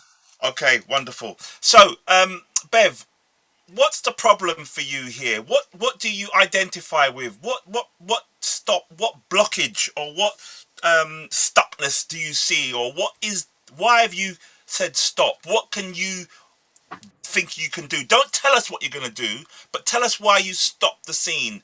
What injustice or what problems can you see going on here? Well, as soon as you get there's a contract or an agreement and you're feeling you have to fight that's your blockage. Right. Because one person said, I said, she said, he said. Okay. Yeah. So you've got an idea to make a change here? Yes. Okay. So where would you like us to take the scene from? From the very beginning or after one of the just from here. Just from here with this teller there. So what's going to happen now? Our original actor, Kwame, is going to turn his camera off. And Bev, I understand you're taking the place of Kwame. So everything that's happened to Kwame up until now, that's what you've got to carry with you. That's who you are. You're still Kwame, but you're going to try to say and do something that will bring about some change. So, brothers and sisters, audience members, what I'd like us to all do is to all say 3, 2, 1 action all together, which will give Bev a wonderful time in the scene and send her off to do what she's got to do. Are we standing by and ready to go? Let's quickly unmute ourselves. Standing by, ready to say 3, 2, 1. Here we go. 3, 2, 1. Action. Okay, I feel we're having a problem here. When I've waited in the queue for 2 hours, now that I've come to the counter, the first person refused me. Now I'm with you. You don't seem very helpful. I feel this might be resolved if we have the manager here and then we can discuss it. I feel you're being very evasive and you're putting that onto me, saying that you feel as if I'm being aggressive. The conversation has just started, so can we call the manager, please? You obviously want to go home. I obviously want to sort this out. So we either make an appointment for me to come back in tomorrow, or we try and sort it out now. So that would be Okay, what I would so like you to stay do. in the scene, Bev. Stay in the scene, because you've got to hear the outcome of what your intervention is. Just follow it through. So really, what we're going to do. So let's see how the characters respond to that. All right, Mrs. Bev, but I've told you the agreement says 60 days. That's what it says, Mrs. Bev. That's fine to say 60 days. Karen said 120. Obviously, you weren't in the conversation. I was. So I think we need to speak to the manager. We need to relook at the agreement, or what we need to do is we need to come to a compromise in the morning when I have my appointment. So what are you going to do? I must say, you can come tomorrow. It's a bit too late. The bank is closed, Mrs. Bev. I'm afraid I feel intimidated. We could do this tomorrow, Mrs. Bev. So might I ask, why do you feel intimidated? Is that because I'm a Black man and I'm sticking up for what I feel is right and I know is the truth? Mrs. Bev, I'm sorry. I am a white man, and the truth hurts me. You depress me with these thoughts you say. Please, I beg of you. Please, can you leave me alone? It's The okay. manager, I'm sorry. It's okay. I'll take over from here. Good evening. How may I help you? Yeah, well, I made an agreement, and Karen, one of your colleagues, said the agreement was 120 days. She's put 60 days on the paper. Two of your tellers seem as if they want to go home now, as if it's the end of the day. They don't seem to be taking any respect for the fact that I've been waiting in the queue for 2 hours. So can I make an appointment first thing tomorrow morning with yourself or someone who can look into this agreement for me? That's all I want. Well, actually, you took the words right out of my mouth, because yes, you're going to have to make the appointment tomorrow. And actually, Karen is actually going to be in tomorrow. And as she is the person that drafted the document, she will be the best person to deal with this inquiry.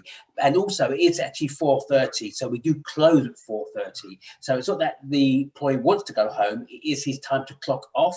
But if you would like to make an appointment for tomorrow to see Karen directly, she'll be able to address the situation with you. Excuse me.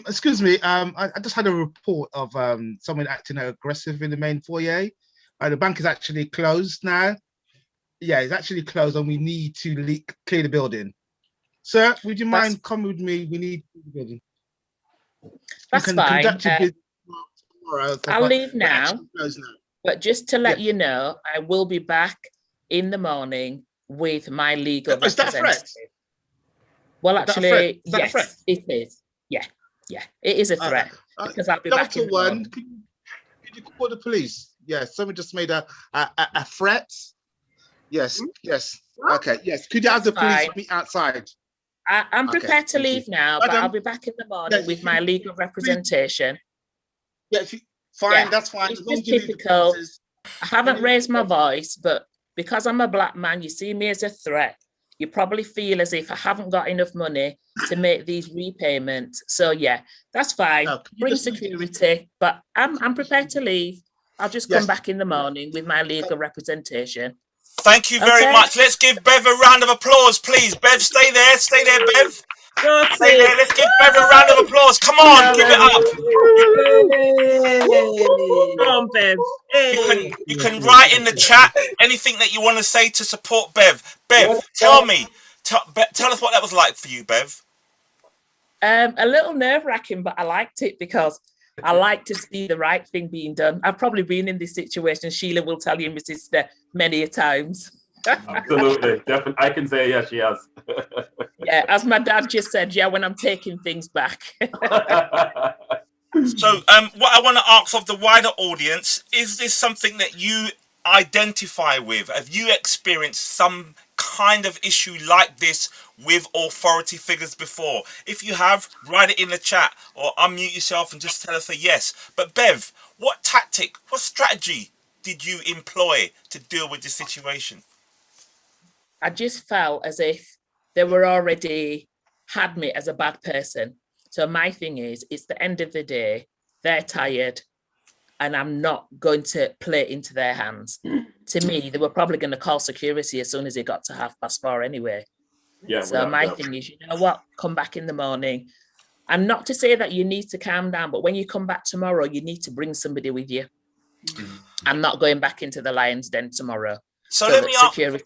Thank you, Bev. Let me ask your wonderful, supportive audience that were there with you, all behind you.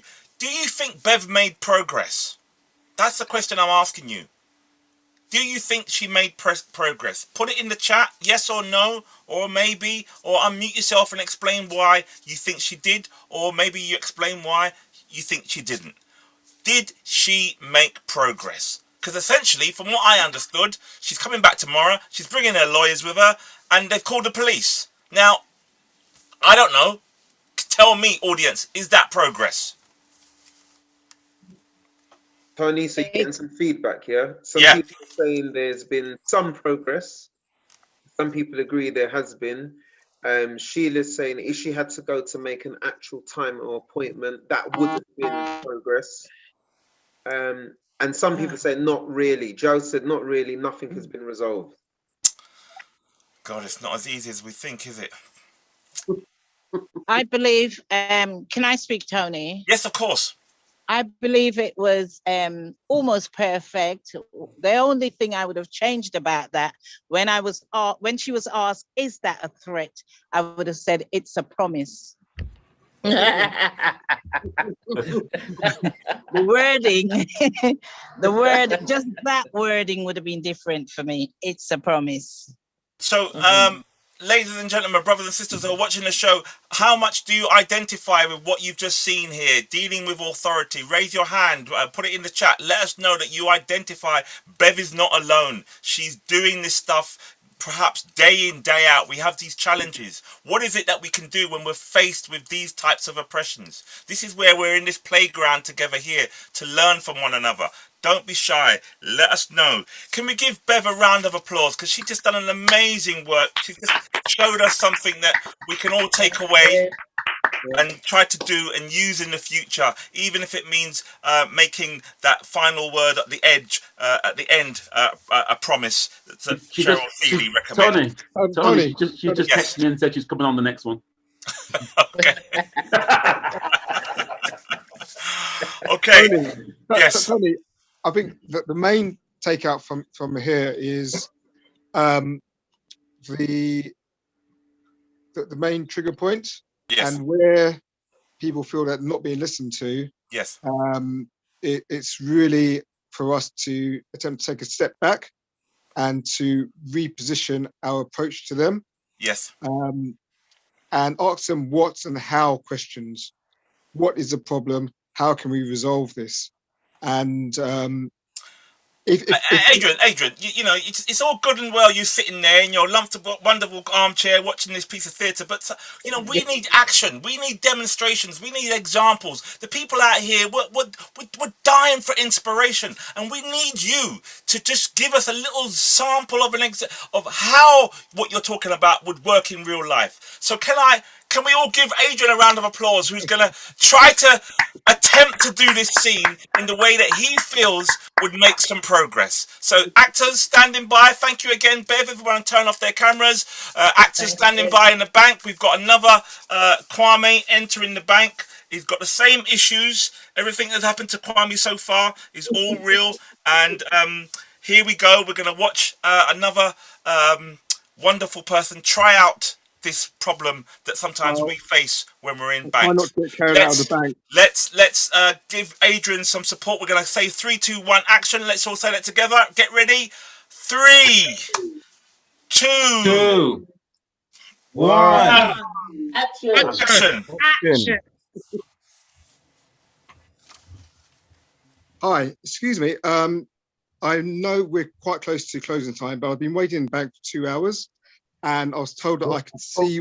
Excuse me. Sorry, mate. Sorry. The bank's closed, so you're going to need to move on. Sorry about that. Can I? Oh, hello. Hi. Your colleague just passed me Yeah, over. be standing by, ready to jump in. Yeah, don't let him get away with it. Your colleague just passed me over to you. Said that you're closing. Sorry, the bank is closed, sir. You did have a bit more time.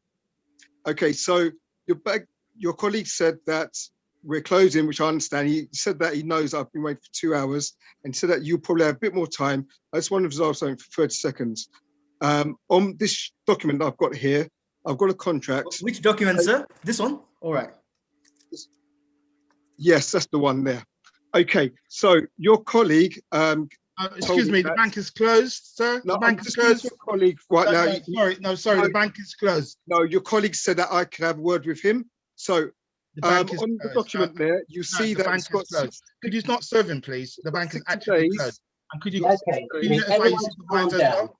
I am the supervisor here. How may I Oh, help? excellent. Hi, supervisor. Thank you. The bank is actually closed. Hi, supervisor. What's your name? My name, Mr. Jones. Your name's Mr. Jones. Oh, excellent. Thank you. Right, your colleague over there just said that I could have quick words because he's seen a discrepancy on the form that I've got here. It says 60 days, but what I was signing, I was led to believe it was for 120 days that I could pay. So, Mr. Jones, it'd be excellent if we could just have, if you can take a look at the document and tell me how we can resolve that. Automated locks. We need to close the building now. Basically, I've looked at the document. It is done by Karen. She's not back in until tomorrow. We are now closed. You are becoming a bit confrontational. I apologize for being here waiting 2 hours. However, you need to come back tomorrow, speak to Karen directly, and she'll be able to assist you. But you do need to leave, and our security will have to escort you from the building because it's 4:30. We have to close because the bank outside the building. Excellent. Thank you, Mr. Jones. What time do I come back tomorrow to see Karen? Thank you. She'll be in from 9:30. I suggest you come at 9:45. 9:45. Okay, and I is need there you to any leave the other building. documents I need to bring Sir, in? excuse me, sir. I need you to proof leave of the address, building. proof of ID. Sir, I'm in your face. You need to leave the building. But I'm afraid you do need to leave, sir, because it is now I'm going to that building right now. Now, Mr. Jones, if Karen doesn't come back, will I be able to see you tomorrow? I'm here. I will be here from 8:30 in the morning. If Karen's not available at 9:45, then you can answer myself and I will assist you. But you really have to go because security will exclude you from the building. Thank you. Good evening, sir. Okay, thank you very much. Let's give Adrian a round of applause. Come on, give it up for that hard work that he did. Let's give Adrian a round of applause. Adrian, talk to us because you had a really clear, strong, motivated idea about how you were going to approach this scene. Tell us, did your ideas work? Yeah, when the first guy brushed me off so quickly, I thought, rah, okay. However, because he brushed me off so quickly, I used that against him. And when the next guy came on, I said, your colleague said you can help me. And it's probably best if you ask actors what they felt about how I approached it. Apart from the security guard, I didn't like him. but Adrian, there are people in society that we don't like, you know. Yeah. And how do we deal with these people in real life that we don't like? You have to go to those who are superior than them or have more influence than them and maintain your contact with them. So I didn't really engage the security guard. I got Mr. Jones, I got his name. Once I had his name, then I felt that he knew he had to respond to me appropriately. And all I needed to know was what time do I come in tomorrow and what the documents did I need. And if she wasn't there, then I would be seeing him because I've already got his name. So no matter what the security guard would do or attempt to do, I've got Mr. Jones there. I'm doing my job. That's what I get paid to do my job. And you do your job very well. Can we give Adrian a round of applause, please? That was wonderful work. Let's give him a round of applause. Thank you so much, Adrian.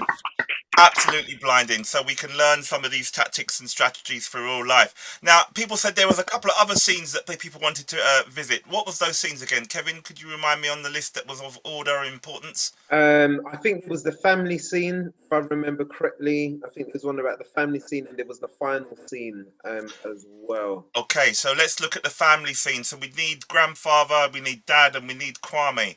Let's bring them to the stage. Before you go on, can I say something? Of course. Maybe I would ask is it possible to have in writing? Then they would have certainly fling me out after me year say at 4:30 already. So you would have wanted them to write it down in writing before you leave the bank? Because when I come next morning, everybody might deny everything and say you haven't got anything on paper. So who said that? Yeah, these people, they're evil. The things they do to us. Thank you, Faye. You're getting lots of applause there in the chat. People are I hope agreeing you with know I'm your a very comments good there. supervisor, thank you. Okay, so let's move on swiftly to the family scene where we have grandfather and father and Kwame. Do we have the three actors ready to go? Are they standing by? Is Paul here? Is David here? Is Matthew here? I'm good. Is your granddad here? No idea. I'm hoping he is. He may not be here because I know that he was feeling quite tired and he may have passed. So what we can do is we'll have to play that scene without the granddad because the show must go on, and we'll see how we go. So here's father and son, and we're going to see a little snippet of this scene. And if you think there's something that can be said to unblock the blockages or the stuckness in this scene, I'd like you to shout stop whenever that comes up for you as an audience member watching this scene to see what you might be able to do differently to bring about some change. So we're about to watch the family scene without the grandfather. We're going to watch Kwame with his dad, and we're going to see this scene. We'll count them down. 3, 2, 1, action. Kwame, son, are you sure that you know what you're doing? I promise you, Pop. Like, I've been thinking about this a lot, and this is the only way for me to go. Okay, I have a little problem.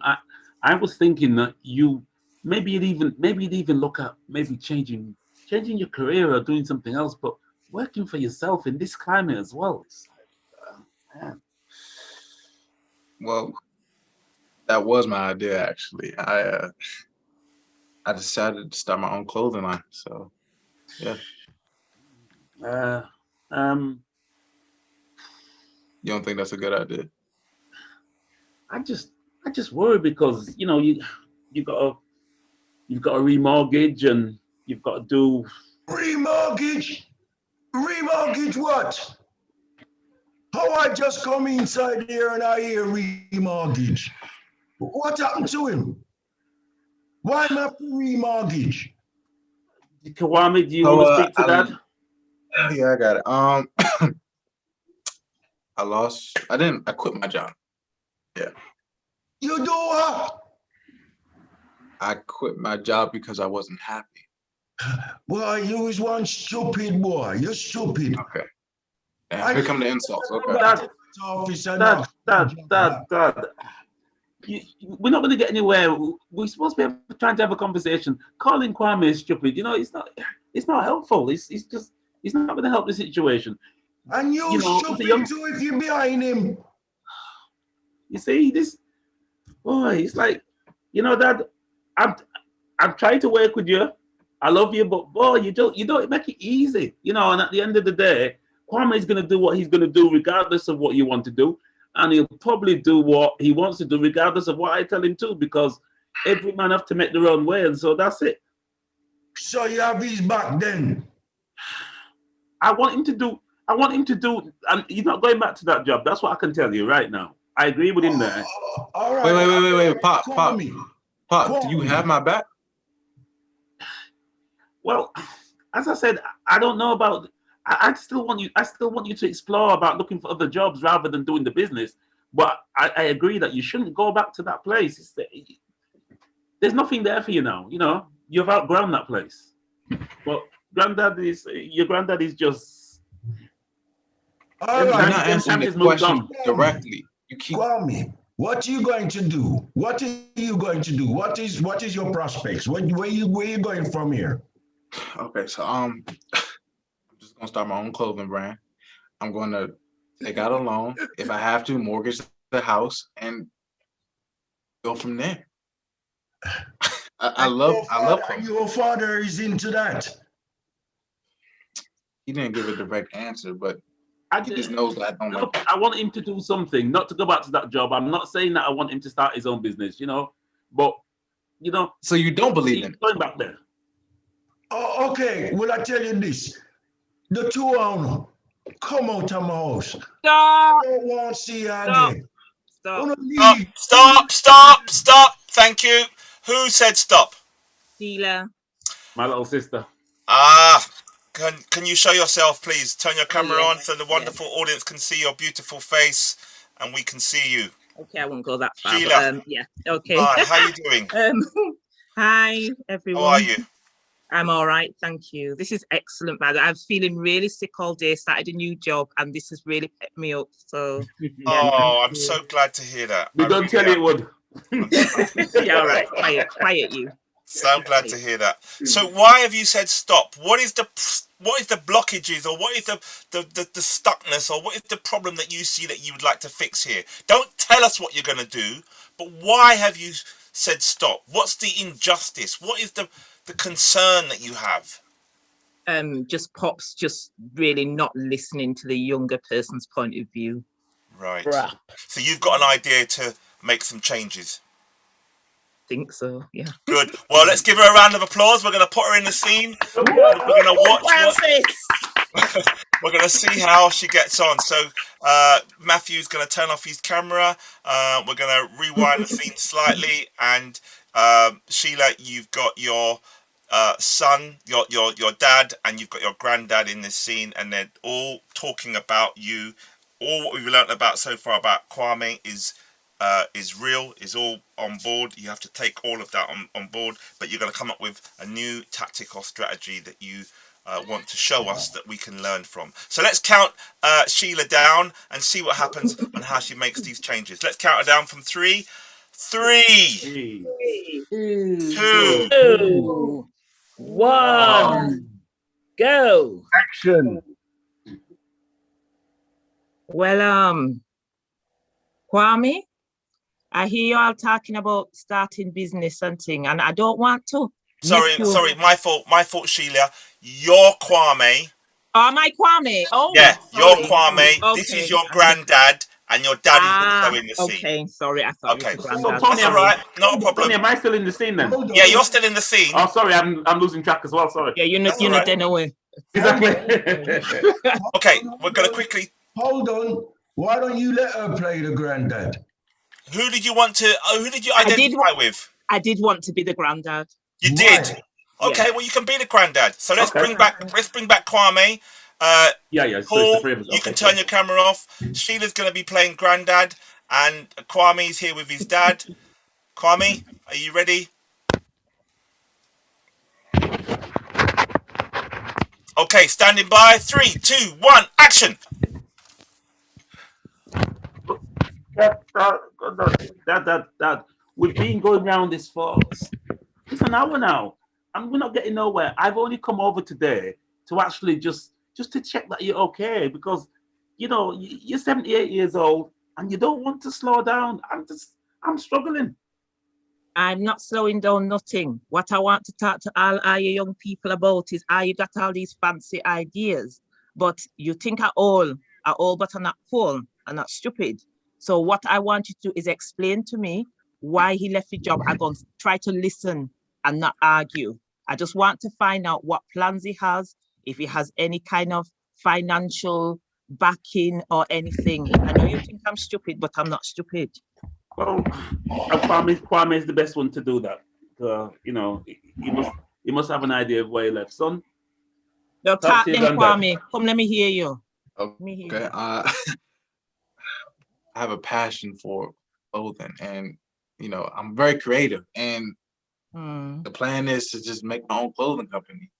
I'm going to take out a loan, just in case I might have to mortgage my house. But I promise you, like, I can hit the ground running with this idea.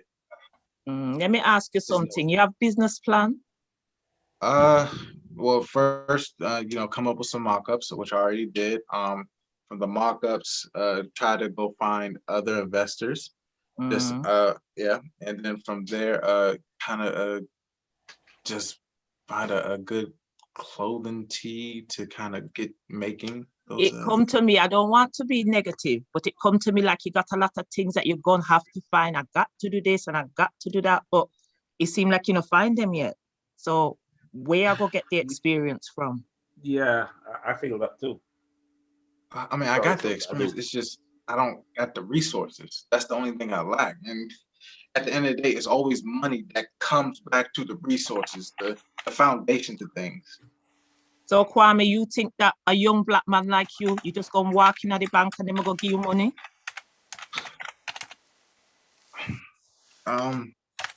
It's worth a shot. I mean, the best they can say is no.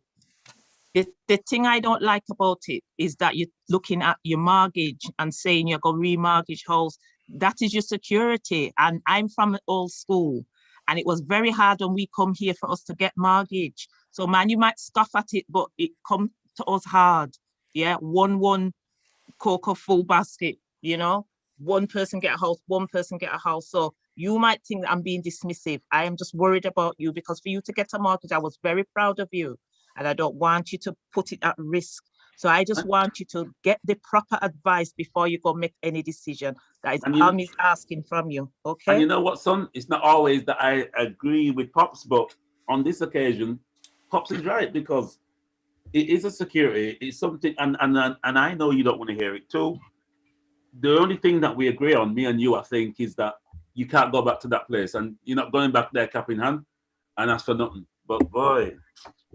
Yes, when I think about it, I think I did react first because when we first come here, jobs was hard to come by. But I understand it's different for you young people, but the same thing. That's the thing, it's different. Here. You know, nowadays you have to take more risk. Even back in the day, y'all had to take a risk. We did, but you know what? We wouldn't, it was hard for us to get a house, as I said before. So I wouldn't like you to put that. Could you not but you got it. Just get a job at any kind of job, just do part-time, and then you test your business. So you're not putting all your eggs in one basket. That sounds good to me, you know. Son, that sounds good to me. Thank you very much, Sheila. Can we give Sheila a round of applause? Yeah. Really give her a round of applause. Nice one. You can unmute yourself. That's Sheila. Unmute yourself and put some things in the chat. You can put some that in the background. Yeah, put some things in the chat about what you saw Sheila did, what tactics you felt she used, what strategies. Sheila, tell us about that. How was that for you? It was just a sort of conversation that I've had with my young nieces and nephews. They're just, some of them are so gung-ho and they really don't think about, they think that like me and my brother and my sister who are on here have not lived through times where because we've lived with our parents, we saw the difficulties that our parents face. So they just, I think that we shielded them a lot. So that was my kind of thing to say, look, I know that younger people automatically think that even my generation, let alone our parents, are old school, we're old fashioned, we don't understand, and those sort of cliches, but we understand more than they think. And it's a lot of them about them not knowing their history. If they really knew their history, I think they'd understand a bit more. And I was just trying to give that little bit of a insight to say, when we came here, how hard it was. One person got a house and then another and another. And my mum and dad are on this, so they would know what I'm saying. So it's just that really. And you know what, Sheila? Sheila just said so many things that all I could say was I agree, because there wasn't no point of contention. So right, it was hard to feel attacked. I was just like, okay. She's just talking to me. She's actually listening. I'm like, shit. Well, there's some wonderful messages in the chat there. It's, well done, well said, Sheila. Brilliant wisdom, Granddad. The elders worked together back in the day. Well done, Sheila. Well done, Granddad, taking time with the youngers. Granddad listened and showed how it was and his concerns. And Patrick says, oh, I need to, Yeah, that's something else. And someone else. Excellent, says Sheila. Oh yeah, partner. Yeah, I like yeah, that. yeah, and should do a partner. Absolutely. Wow, what an ex! Can we just give Sheila a round of applause? Oh yeah. Whoop, whoop, whoop. Thank you. So at this point, I do want to bring in one of the experts who has to leave quite soon. I'd like to invite Patrick Vernon to come back on stage, and I'd like Patrick just to maybe say a few words about what he's seen so far. But moreover, Patrick, what might be one of the things that we can do tonight? What recommendation or suggestion or proposal or what single kind of idea shall we be taking forward from tonight to build solidarity amongst us all here and move forward in some way? What is it that we could do as a collective action? What is it that we might change? Is it a law? Is it a piece of policy or legislation? Is it a recommendation that we could reinforce? Tell us how and what we could do, because I know you're a very busy man and just wanted to give you some space and time. Yeah, sure. And again, thanks again, Tony, and also the actors. Good job. I mean, I have to say, to do what you have to do under lockdown. You know, I'm waiting to see the live performance now. I'm just waiting, seriously, because you know you've done it really well. You've tried to capture the essence of the Black experience, and the essence of that is prior to other people thought we're dealing with structural racism and anti-Blackness, and sometimes how that has impact within families. The anti-Blackness has impact within the families. So yes, we could talk about policy. I've just put in the chat the petition, the letter, which so far over 5,000 people have signed in 24 hours about repudiating the Tony Sewell report and to implement all the recommendations for other reports like Windrush and Lamy Review and other reviews as well. So that's something you could do on a positive, but on a personal level, I think it's about, have we lost the art of conversation in the community? Have we lost the art of sharing our experiences, people listening and giving constructive feedback and then learning from that? Or are we so busy now that we don't have time to listen? Everyone knows what's right for themselves. You know, what do we need to do to kind of create a sense of trust and confidence within friends and communities and within families around that? That's a kind of question to me the play raises at all levels. And have we lost it, or did we have it in the first place? We had it, but you know what it was? Everybody's now getting 5 pieces of silver, as I call it, as I sometimes say to my sister, because we've got better jobs from a different generation, our parents' generation, or we feel we're more affluent. We feel that we're more in control, and we don't feel that we need each other as much, I think, personally. It's interesting to say that my parents have been retired now for about 25 years. Yeah. And I think they weren't earning probably as much money as I did or my siblings, but actually they've got a comfortable lifestyle. So why is it that they've been able to have a comfortable lifestyle, been retired for 25 years and not had to do a part-time job, working nights in Tesco's, or they haven't done that. They go to church. You know what it is? The old thing of cutting the garment to the cloth.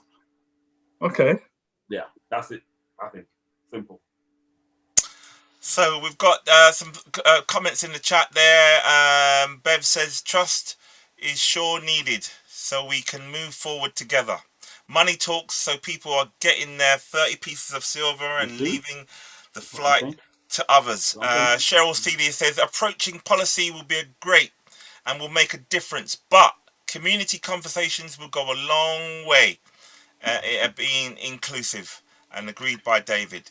Is there anybody else want anything they want to say before Patrick goes and makes some recommendations? Patrick's suggested that we have get back to these conversations, these important conversations that we need to have in the community that will build some solidarity and strengthen us as a people. Patrick, what? Sorry. Yes, go. Sorry. Patrick, I think in the I've seen the letter and I'm signing it later on. I think we need to engage those Black people and ethnic minorities who are in a position of power in industries, because to a certain extent, things will not change unless those who have influence hear from those they respect or have respect for, or those who are in a position of power within industries of influence. And I think those are the key voices that we do not hear on a regular basis. And although the community is strong, I don't think the community wields enough influence. And we've seen that through the Windrush debacle.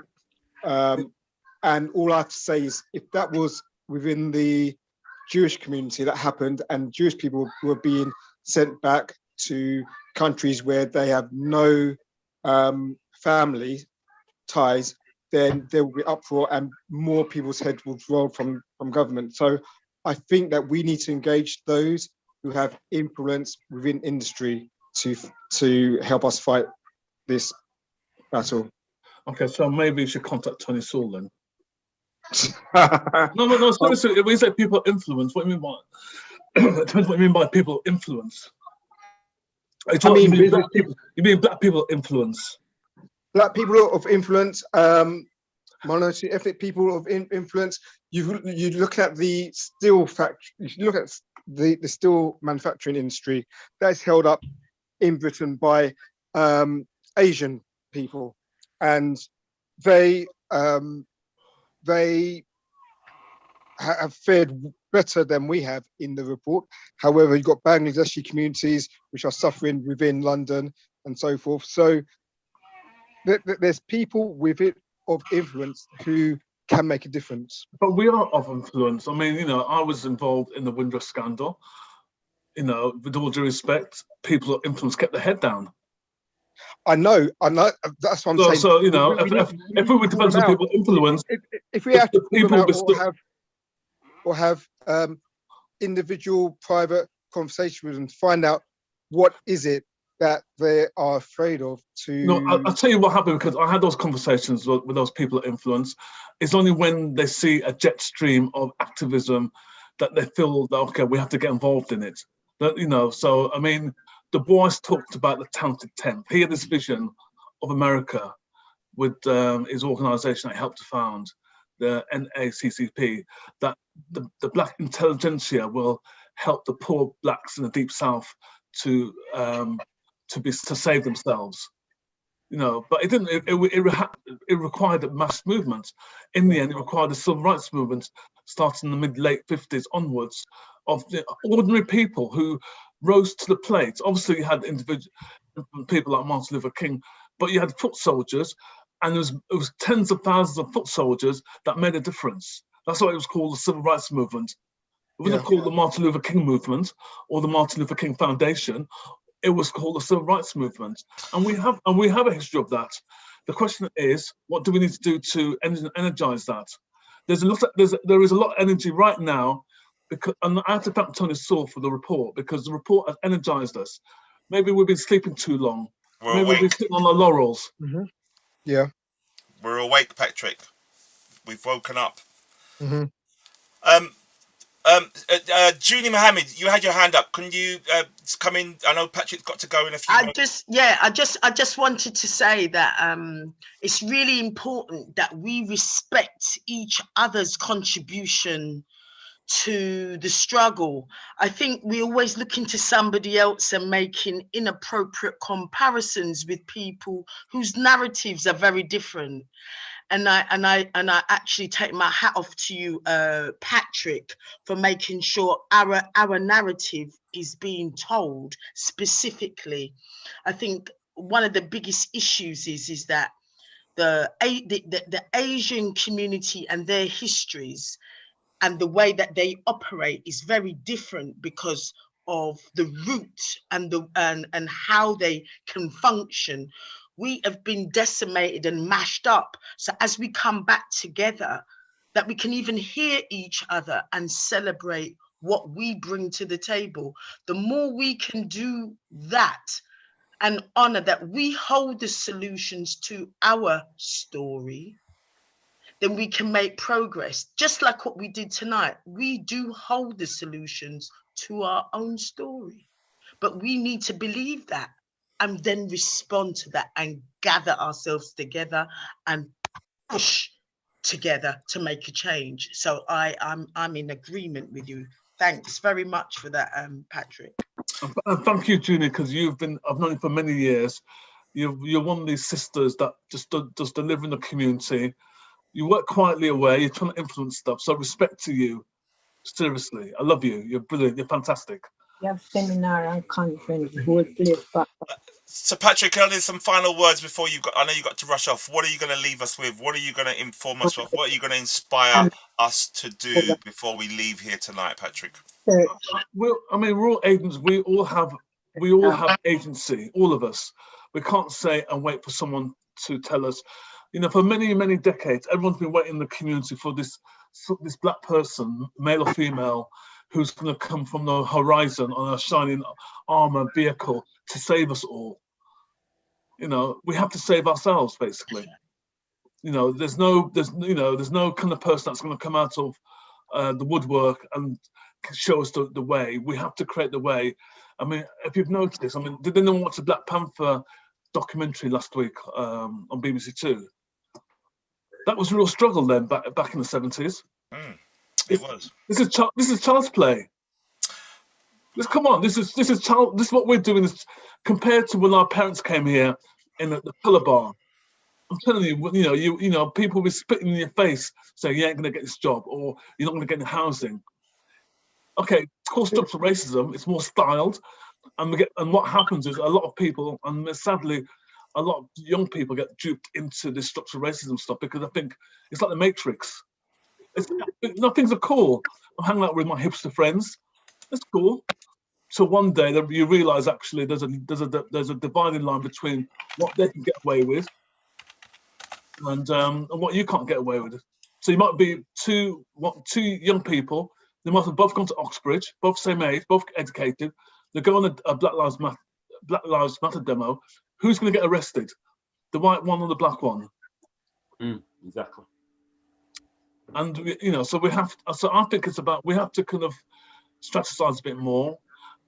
We have to think creatively a lot more, and it's about developing our allies, not within the. We are diverse, and I saw something.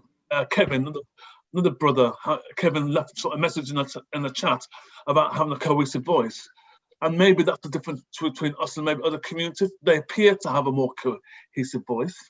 I don't think so, but they appear to have, it's just the Jewish community which I have a bit of respect for because they have worked out a strategy that works for them because they've been in Britain for over 300 years, literally.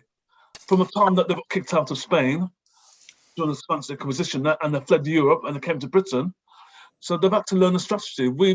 Unfortunately, we've not been given access to all the tools and resources to protect ourselves. That's why, sadly, in 2021, there's more black children who are looked after than white children in terms of proportion of population. We're not looking after our families. We're not even looking after ourselves. The whole stuff around COVID and the vaccine. I'm not going to go into the vaccine conversation right now, but we're more likely to listen to different sources than listen within ourselves.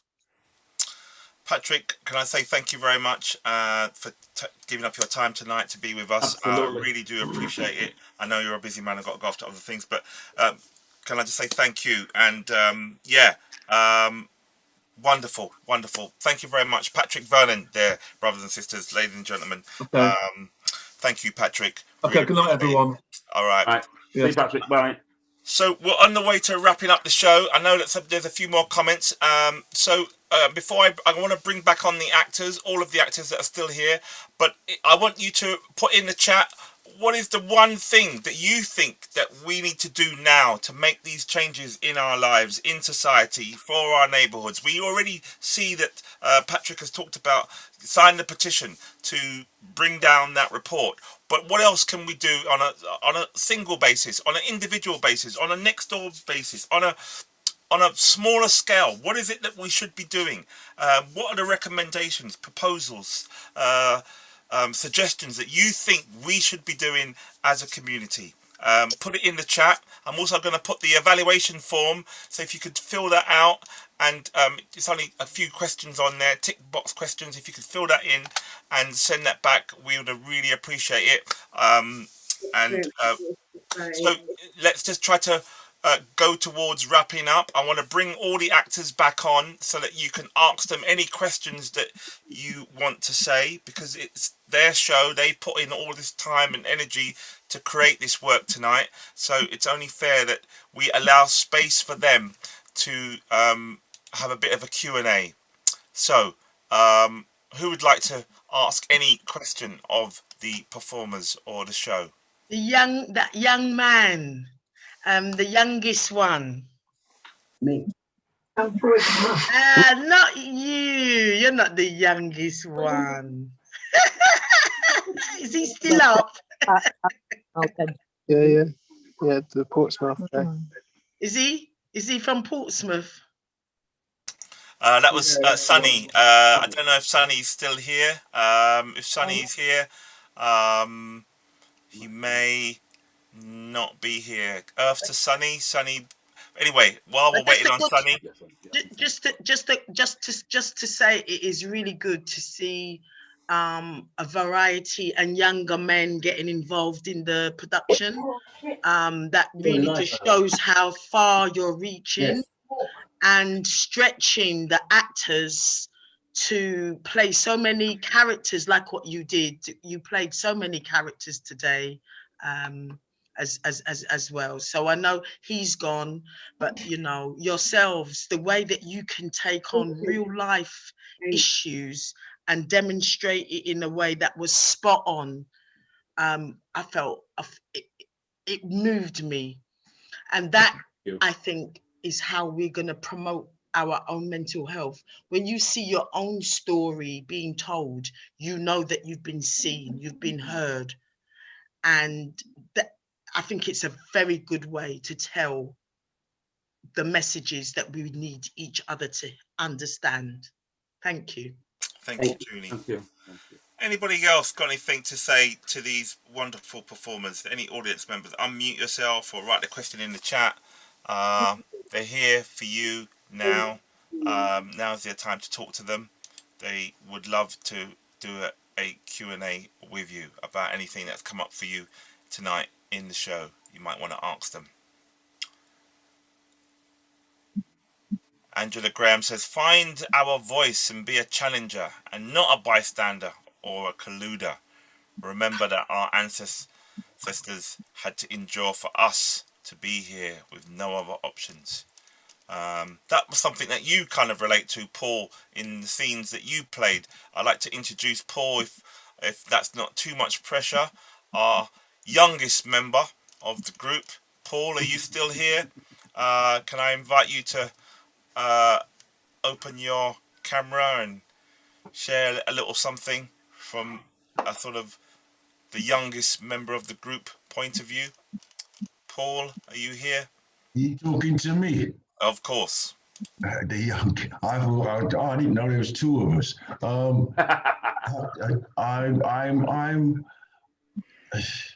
Could you hit the question again? Just to say that, you know, how's it been for you, your experience working here, some of these issues that have come up in the show? Angela Graham has just written in the chat. She says, find a voice and be a challenger and not a bystander or a colluder. Remember what our ancestors had to endure for us to be here with no other options. And you were relating to that in the scene with your son and your grandson. What is it that you might want to say to the audience about playing the role of the grandfather, playing the role of the CEO in the world today as a black man? And what is it that you want to maybe engage this audience with? Anything that you might want to share? Well, basically, what I did personally is drew on my own experiences. You know, I never had the situ where I never met my granddad. Okay. So, but I did have a grandfather figure, which is like an elder, one of the first that came over from Jamaica. And then my mom came, and then my uncle came, and you know, and I grew up with the talking down all the time.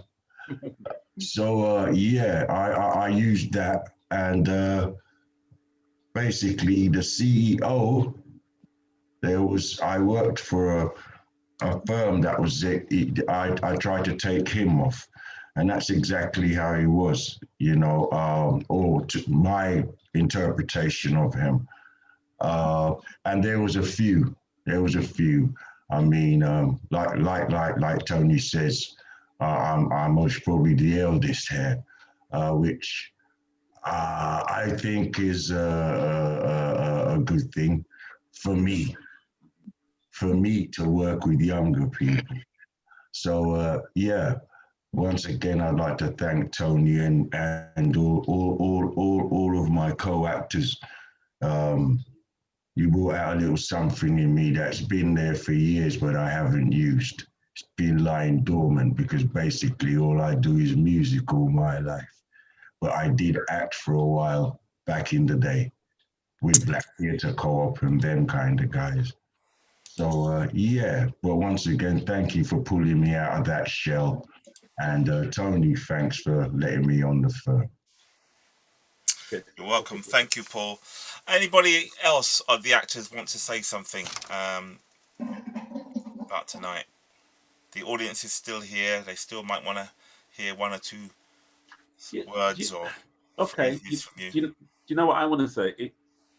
The whole reason why we're doing this is it's about Black men's mental health, and you know, you might ask yourself, because you know, if you're not Black, you might ask yourself, well, why is it important for Black men's mental health? Why should it be important to me? It should be important to you because some of these Black men are misdiagnosed and they are put into these institutions. Now, apart from even if you want to do it on a base factor and say, well, if those men weren't in there, they might be working and paying tax for the economy. That's one thing, depending on your outlook. But the other thing is, what are we losing? Because you know what they say, there's a thin line sometimes between insanity and genius. And some of these, you know, okay, let me give you just a little snippet.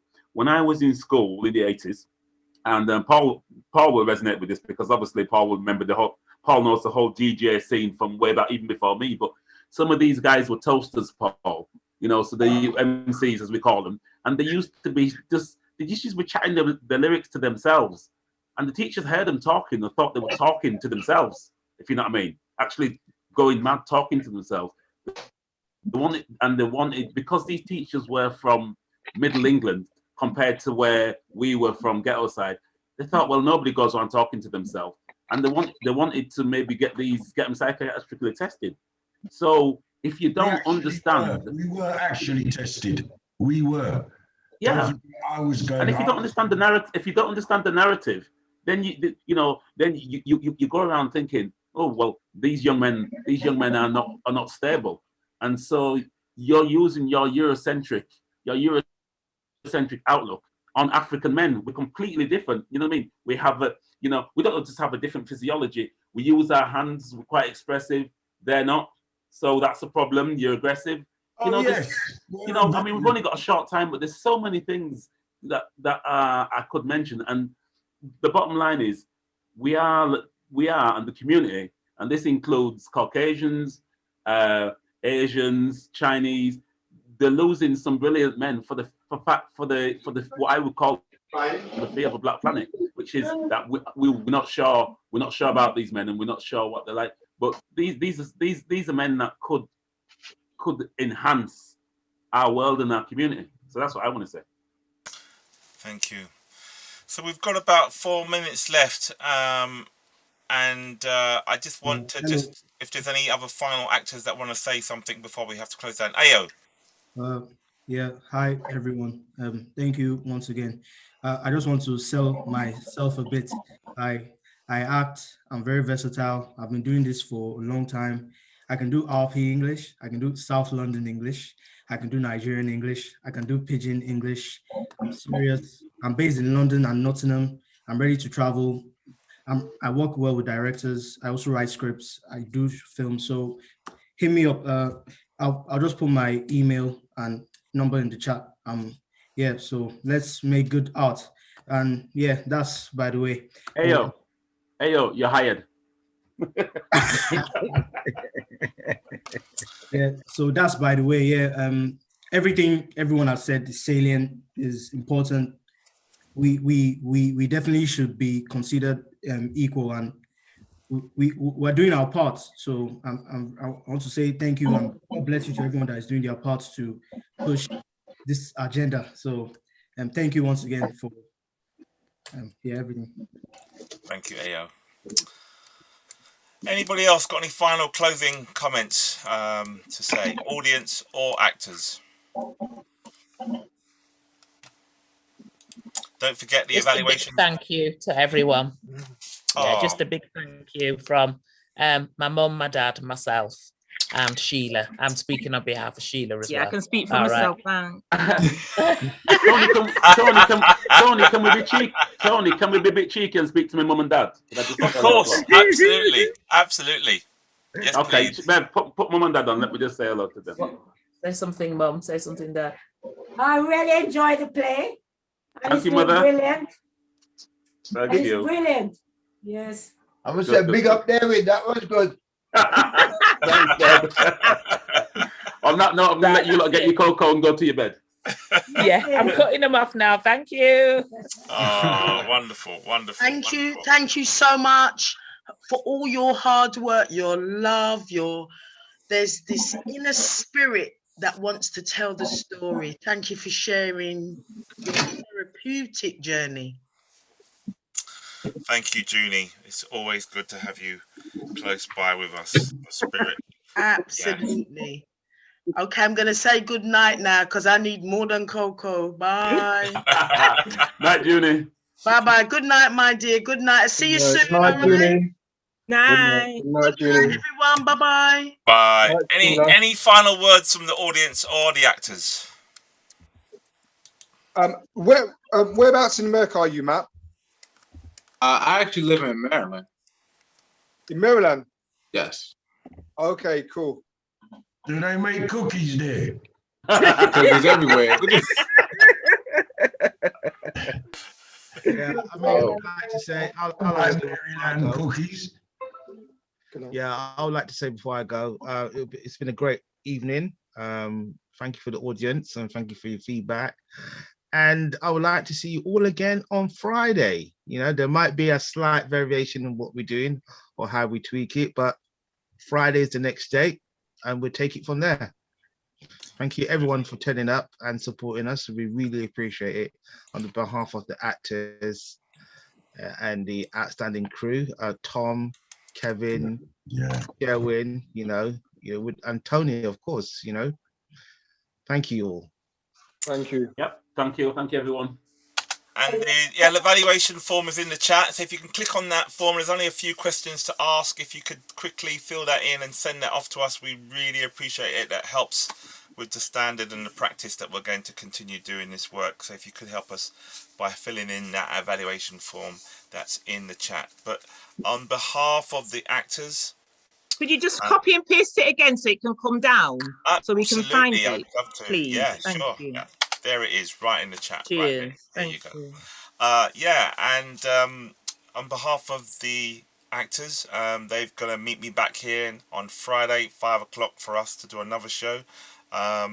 We want to say thank you for the wonderful audience who have put up with us and taken the evening to really stay with us and share with us. I want to big up my friend Fernando, who's there in the background there. So big up to you. He was one of the people that joined us originally, but because of other issues going on, he had to drop out of the show. But you know, I'm really looking forward to working with him again on the next one. But yeah, any final words from you actors before we have to shut down? Any final words, audience? You can unmute yourself and say a few words quickly because time is running and we're just gone past 10 o'clock and I don't want to keep anybody later than they should. Oh yeah, I got one more thing. I want to give a big thank you to my friend Jojo James. You know, thank you for the support. Mr. Delway Forbes as well. Thank you for your support. Wonderful, wonderful. Matthew, anything? I'd just like to say, Matt, thank you for being open about how you got in contact with Tony and how it's helped you. I think a lot more young Black guys should talk about how they've managed to overcome personal challenges within their life, whether it's mental health or whatever it is, whatever issues. There's different strategies for everyone and not one size fits all. So I'm glad you found something that really motivates and inspires you and has helped you along the way. So thank you, Tony, and thank you, Matt, for that. Welcome. You're welcome every time. Well, I hate to say goodbye, but I think we've come to that time. Just want to say thank you again. If you want to watch the video, it's on YouTube. Just go to the channel, Tony Seeley, and you'll see Kwame in the lockdown. You can watch it back at your own leisure. But on behalf of all of the wonderful, amazing, absolutely sterling performers, I'm going to say good night and thank you to the audience for giving up their time to be with us here on the call. We really love you and couldn't have done this without you. So thank you so much. We are over and out. And that's on behalf of my crew, Kevin, Sherwin, Tom, and all the wonderful actors. Please unmute yourself. Please turn your camera on so we can all see ourselves and say hi and bye all together. And make a sound or make some kind of anything. Unmute yourself so we can just go out with a bang. Bang. We can't turn on the cameras because it won't Thank let us you. do it. Thank you very much all for watching. Really appreciate it. The cameras on the Thank table, you. Tony. See you Friday. Don't get a popcorn.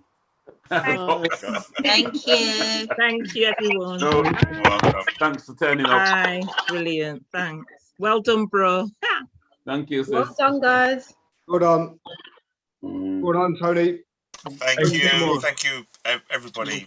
Yeah, really, really good work. Big shout out to the Leeds Massive in the house. Hey. When lockdown done, you have to come up these sides, see how it's done up Yorkshire, mate. Up Yorkshire. Oh. As long as it's some Yorkshire Sheila, mum can make some cake for him. Oh yes, you can. Oh, you'll be coming back up here for my mum's cake, boy. You'll not be up here all the time. Sounds good. Sounds good. And my dad's chicken wings. And my dad's chicken wings as well. Oh yeah. What? Y'all doing all that over there? Okay, I might have to come through. Oh. Sounds good. You can fly right from America and come. Yes. Actually, my brother's out there. You can come together. So yeah. You have a brother out here, right? Yeah, we have a brother out there. Yeah. Thank you so much, people. I have to close down it now. Make it easy. Take care. Bye-bye, everyone. And thanks again for coming. It's been a wonderful Stay evening. safe. Bye-bye. Bye.